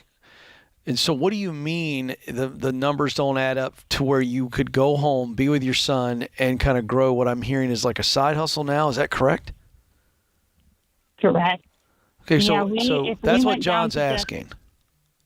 If we went down to just one income, my husband's income, we'd be at, $5,000 a month coming in after taxes and after retirement, and our mortgage is $3,400 if we're paying on the 15-year. Okay. We have a 30-year, but we're just paying it extra. So how much do you make out of the 220? 110. We're pretty much split down the middle. Okay. Well, what is the side hustle? What is it? What is that business? I have a teeny tiny little business where I'm a farmer florist, and I grow flowers for bouquets and do wedding work in the summertime. This past summer, we had a short season since we moved, only about 4 months, but I was able to bring in $15,000 in revenue, probably around $8,000 in profit. So not a whole lot of money, but I definitely have lots of ideas and think I could grow it if I had some more time at home and mental capacity. And then what's the payoff date on the house? If you guys stayed as is and you kept working, what would be the anticipated payoff of the home? I think if we went gazelle intense on it, it would be 5 years is what we're coming up with on paper. How old is your son? 2. Oh, yeah. John, I mean, here's what I think, Rachel. We got these false narratives that kind of collide. You have boxed yourself into an either-or situation. Okay? Definitely. You've done two things. You've boxed yourself into either this or that. And if it's this, I don't see my son until he's 7. And then he's only got, 11 more years and he goes to college and my son is gone. That's one story you're telling yourself, right? Mm-hmm. The other story is I think you're tired of being an engineer. And you don't have an off-ramp. You've been working your butt off to be an incredible woman in STEM, and you don't have an off-ramp. Yep. And and it's absolutely right. That's, John, you nailed it. That's what I'm hearing, some false narratives. So I'm going to throw a scenario out at you. I'm not suggesting it, but I'm curious how you'll react, okay? So the issue for you not coming home to do what you really want to do, try to grow the side hustle, be with your son, and John's pointed out you're already exhausted at what you're doing, is the mortgage payment. That's the hurdle. Yeah, I was going to say the third so part I got a fix for that. Yeah. You guys have decent equity in the house, correct? How much? We just moved a year ago. We have about $160 in equity. Yeah. Okay. Well, we have a lot of land as part of it too. So here's what you've done, Rachel. Downsize the house. You've created a world you can't afford. Yeah. So for me, what's most important is what I'm hearing, John. Correct me if I'm wrong. John's sitting here with me hearing this. But Rachel, what I'm hearing is that what's most important is my son and the season with him, and to kind of do my thing because I'm already exhausted over here, and I'm exhausting myself all for a house and a piece of land that, to be honest with you, falls way down the priority chart, I'd sell the house. I would downsize my life, because the only thing keeping you from doing this is the $3,400, if I heard that right, mortgage payment. Is that correct? Yeah. If it was gone today, what would you do? I don't know. I guess start over. I'm hesitant to do that because we didn't just move. I'm not telling you to do it. I'm helping you see what you're presenting to us, as if you have no way out. And I think you do have a way out. It ain't going to be fun. That's what you want it all at the same time. Yeah, and you just can't have it. Yes. And it doesn't exist. And so we have to grieve one of a few things. Yep. We have to grieve the fact, and I just did this, and my wife and I are having this exact conversation, different lanes, but it has been my dream to have 5 to 10 acres since I was a small kid. And I finally got it. And I did not know that meant 9 hours of mowing every other day. And I didn't know that chickens were...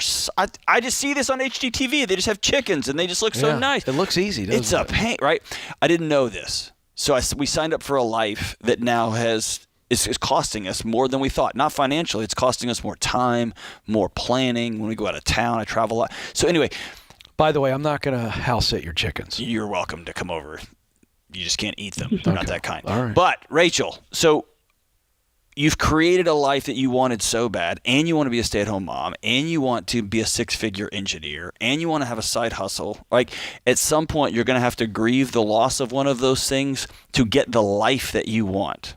Not all these different goals. You've met the goals. You're brilliant. You can do it all, and you can't, right? So which one of these things do you want to let go of? Yeah. And by the way, all of these let goes are temporary. Hey, here's the issue, Rachel. The answer is, if I can answer for you, Rachel, you don't want to give up any of them. I want to give you I know. So here's a theme for you. Amen to everything John said. I'm going to give you a quote from the legendary John Maxwell, who once said, "You got to give up to go up," and he's right. And whether that's relationally, financially, spiritually, emotionally, you have to give up something to make progress in another area. And John has put the question before you.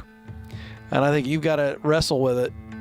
What matters most? And don't wrestle alone. Wrestle with your husband. There That's you what go. y'all are. That's why y'all are teammates. But you better choose the most important thing.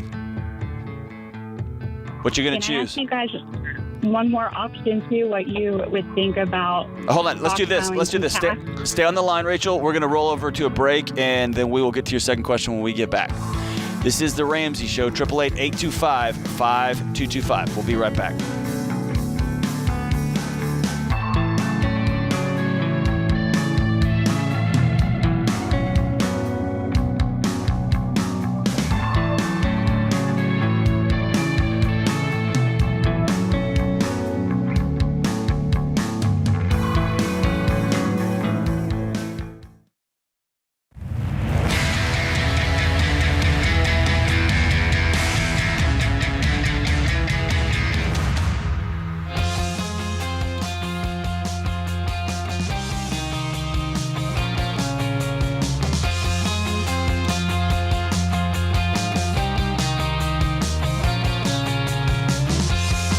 This is the Ramsey Show, 888-825-5225. Going back to Pittsburgh to follow up with Rachel. She had a second question on the back end of her call, and we went to break. What's up, Rachel? What's your next question? Hey, John, I was just going to ask you what you and Ken thought about us piling up some money to kind of help with the transition from building up my side hustle more for a couple of years to give us some margin, if you thought that would be sustainable, or if that would be a good option. Can I ask you a question about your side hustle? And I'm wandering into Ken's territory here, but anytime somebody says I'm a full-time engineer and then they have dreams of just making floral arrangements that feels more reactionary than passionate, right? So when you are making floral arrangements for weddings or for individuals or for businesses, Is this just a response to the engineering work? This is something you can control, creativity you can put your hands on, and you can deliver a smile to somebody. Why are you wanted? What is it about this side hustle you want to invest money in long term? I just love it. It gives me the juice, as Ken would say, that I don't really get day to day with my office job. Yeah. Okay. Listen, just real quick, because we got to get to some other calls. I like the idea. I really do. I think it's a form of, we have pauses throughout the baby steps, for babies and things of that nature. And I think in this case, if you don't want to sell the house and you guys are going to be there long term with this land, then stockpiling for the transition, it's a very smart move. It's going to delay paying off the house, but you can jump right back on. So I don't have a problem with that. No. And I think this is a conversation you sit down, and instead of you and your husband saying, okay, we have to do this one or this one, turn it into an adventure and say, all right, let's come up with 50 different opportunities, 50 different ideas. There is no bad idea. Let's put them all on the board. He can go get another job. You can get a part-time job. You can sell the land. You can move into a condo. You can start throwing everything on the board and then begin to peel them back, understanding that something has to give. Even if it's your picture of, I thought I was going to stay at home and we were going to make six figures and we we're going to have this house on this land. At some part of the fairy tale isn't going to happen in this season of your life. It will at some point. It will, but just not today. I got to tell you, one of the things I love is she used a phrase that I use a lot on the Kid The Coleman juice. Show. Well, that's the answer to your question. Yeah. Is this a reaction or is it something you feel deep? And so that's the phrase. If you got the juice, man, like you can't stop thinking about it, you want to do it, that's worthy of awesome. pursuing. So the key here is, I saw a sign one time, John, and you just nailed this. I saw a sign. I was shopping with Stacy in some store in the mountains. It was a little craft store, those ones that I hate to go into, but you have to. Yep. And it said, you can have everything you want, just not at the same time. Yeah, I love Very it. simple little statement. I think that's what's going on here. That's right. We got to wrestle through the fact you can't have it all at the same time. That's right. That's right. All right, let's go to Kiara in Baltimore. What's up, Kiara? Hi. So me and my husband, 22 years old, just celebrated our first year anniversary. Hey, congratulations. Thank you. And so we're on our debt payoff journey. And for his line of work, he does go out of work for about 2 months in December and just collects unemployment. It is like technically a layoff, though. So I was wondering, should we pause baby step number 2, paying off debt, and just save the amount expected for, bills and stuff in between now and December to prepare? Or I just don't feel comfortable trying to wait for unemployment to come through, and I just didn't know. Good for you. Good. So, Kiara, I have a yes and for you, okay? Okay. So I think you pause momentarily and start saving for that, but with the eye on him finding part-time, or what I would call a part-time full-time job, meaning in that season where his normal job is not working, then he goes and gets a full-time job that he can leave at any time. And it is what it is. So maybe he's knocking 40 hours out at Target or Walmart is my point, so that we don't have to pause baby step 2. And so I like the idea, but let's start thinking, wait a second, what would have to be true for us not to pause baby step 2? And the answer to that is he knows the seasonal schedule, true or false? Right. Yeah. So we know Christmas is coming every year, correct? Correct. So we know that I got to go get a job for 2 or 3 months every year. Yes. Hey, why does he want to just sit at home for 2 months and pause getting out of debt? Well, he used to do DoorDash, and that was kind of a thing that he doesn't want to do. And he expects that he'll have some income. We just don't know to what capacity.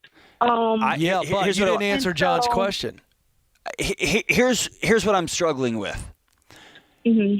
Seeing 2 months of getting paid, being laid off for seasonal work, and not having 5 jobs lined up. Yeah. Ferociously, and also having another plan to not work a job where I get laid off for 2 months every year.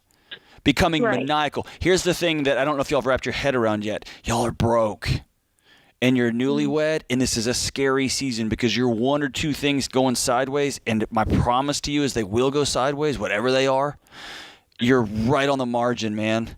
And this isn't a time to say, all right, we're young and silly. Let's just, we got 2 months off. Let's just, dude, this is the time to just bust it and set yourself up so you don't get 2 months to chill. You get years to chill on the back end of this. You know what I mean? Right.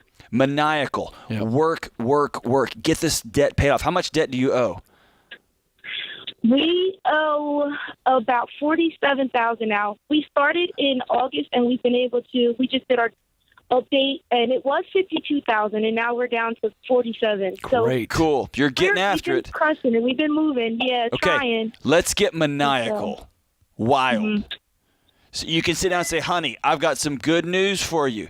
Guess what you're not doing for those 2 months? Taking any time off. In fact, you're going to get 2 jobs plus 3. You don't want to drive? Aw, that's a choice for a future husband, because this husband has $47,000 in debt we got to pay off. This just isn't the season for. I don't feel like doing that. That's right. Get after it. Here's the mindset switch here, Kiera. You guys have to go from, instead of saying, well, we have 2 months where he's laid off, should we pause the baby steps? Instead of going, in those 2 months where I'm off from my regular job, how much money can I make in those 2 months? $12,000. Let's go crazy. Yeah, like change the entire focus of the 2 months to go, all right, now I can go work 3 jobs because I could tell those folks, hey, sorry, it's seasonal. If you want me back next year, I'll be here. But if not, deuces. Yep. I'm out. I go back to my job. It's a mindset between this is a sprint, as John said, and those 2 months aren't I don't know what I'm going to do. And it's 2 months of ferocious, as John said, maniacal activity. And now we're getting ahead. I love that idea with let's set a short-term sprint goal. Right? Yeah. Let's do $10,000. Let's the end of 2 months, let's be down to $37,000. Yeah. Let's just get after it. Yeah. And momentum just builds on itself. It's a fun thing. But I appreciate the call and congratulations. Hey, 1 year in, the first year anniversary, that's always a big milestone. Yeah, and wishing the best for you guys in your marriage. All right, John, if I could offer people direction and clarity to a career that is fulfilling, meaning they're doing something they're good at, they're doing something they love, and they're creating results that matter, all for $10. Would that be a good deal? It's a great deal. It's a great deal. Dude, you made me nervous for a second. No. He was thinking about that one. I'm thinking, golly, dude, it's a good deal. You get paid off of these. Well, you sure are putting that low. Well, I have a bone to pick with Dave on this one, but we have offered the Get Clear Career Assessment. Our assessment, we've sold it to tens and tens of thousands of people. It's a $30 product, and now in the month of October at RamseySolutions.com, it's available for only $10. It takes 20 minutes. You're going to get a detailed report on what you're really good at in work, what work you really love to do, and then what motivates you. Imagine you put all 3 of those together, you get some real purpose and direction. You can get it now, the Get Clear Career Assessment. $10. It's not going to last long. RamseySolutions.com. And for those of you who are planning your New Year's resolution, this is a good place to start now, 2 months out.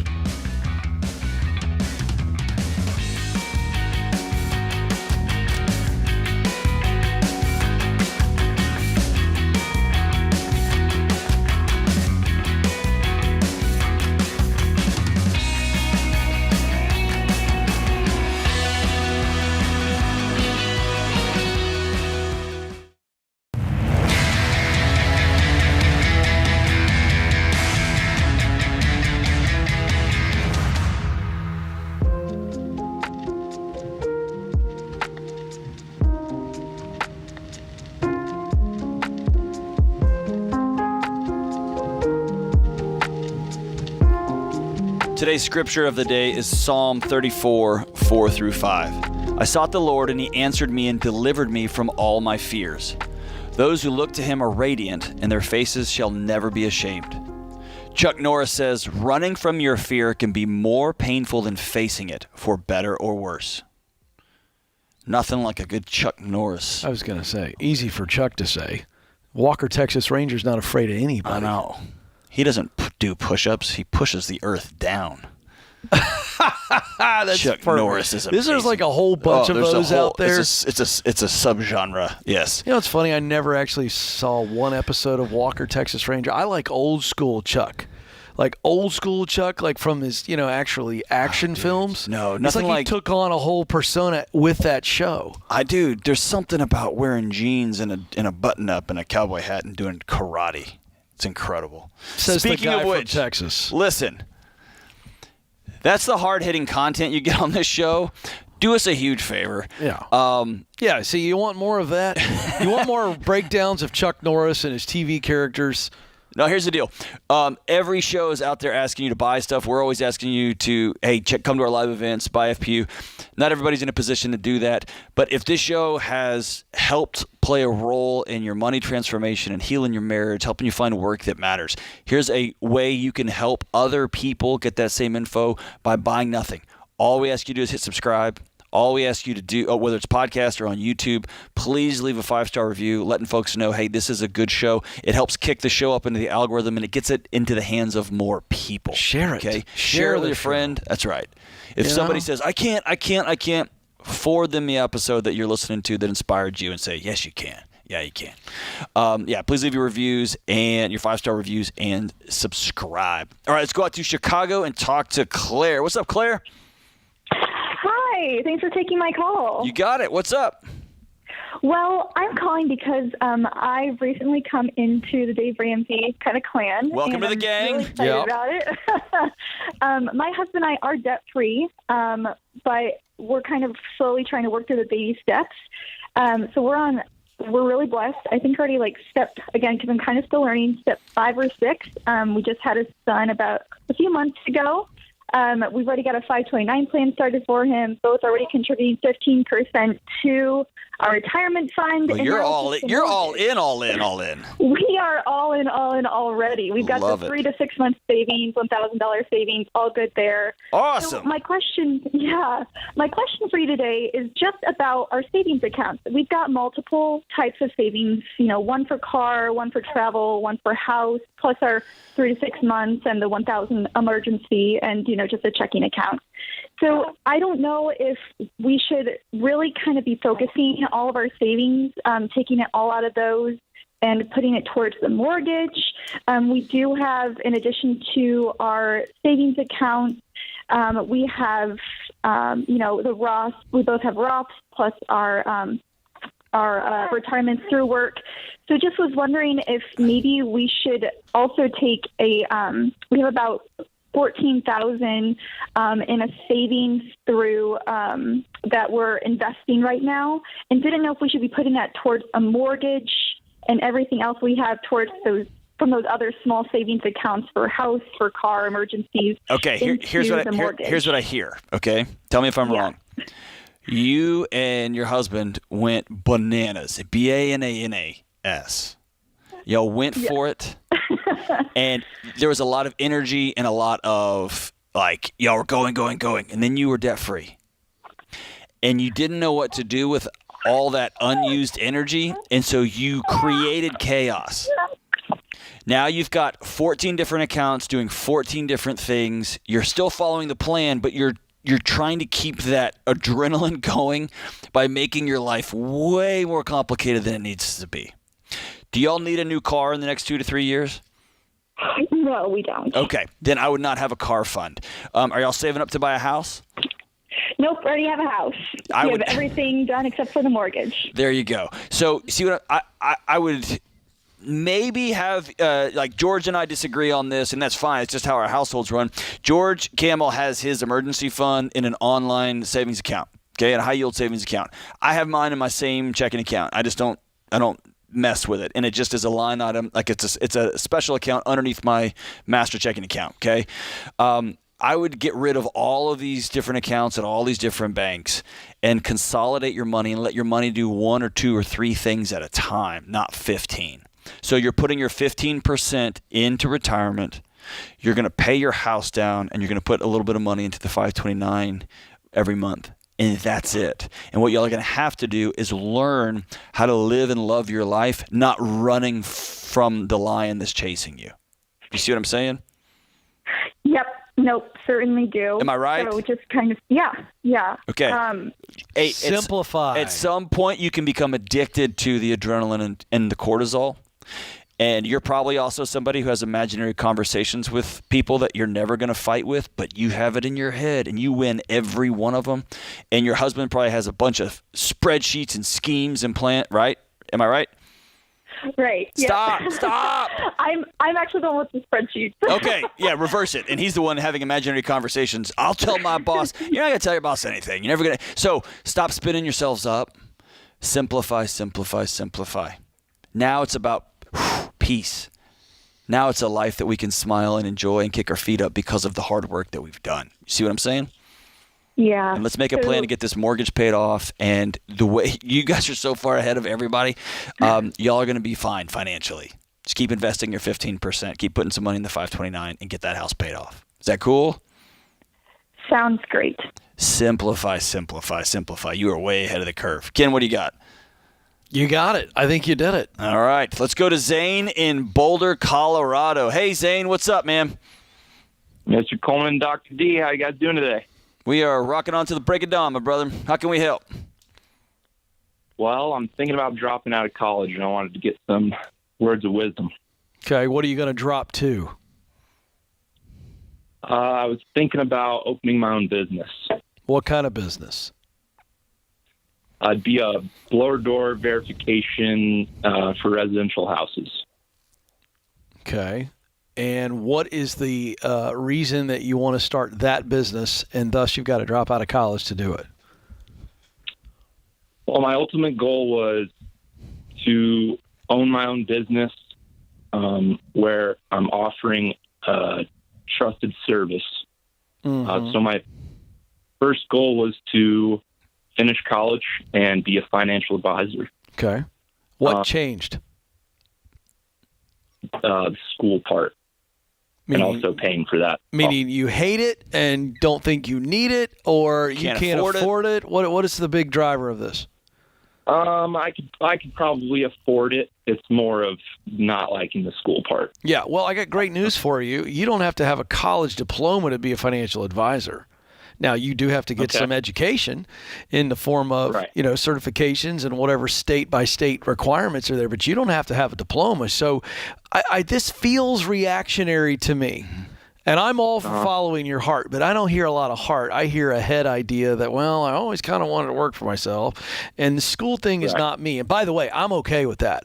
I'm okay with someone going, college isn't for me, but it's not just a feeling. It has to be fact-based.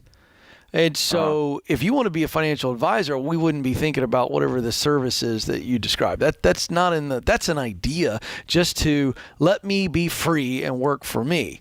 That's not a good enough of a reason to drop.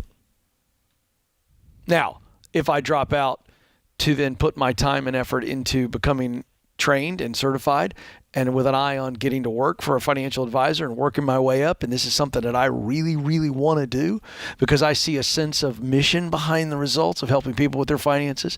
I love coaching and advising people, and I happen to be a pretty good communicator and go with numbers. Check, check, check. I'm okay with that. If stay there until we find the thing. Hang on the line. You asked the best question. Oh, go ahead. You give I just want to give him the Get Clear assessment. I wanted you to take this assessment and figure out, what are we moving to? I love that question. Not what are we running from, what are we going to? Great question, Ken. Hey, that wraps up today's show. Thanks to Austin, Ben, James, Andrew, the whole gang. And thanks to you, America, for tuning in. We'll catch you next time on The Ramsey Show.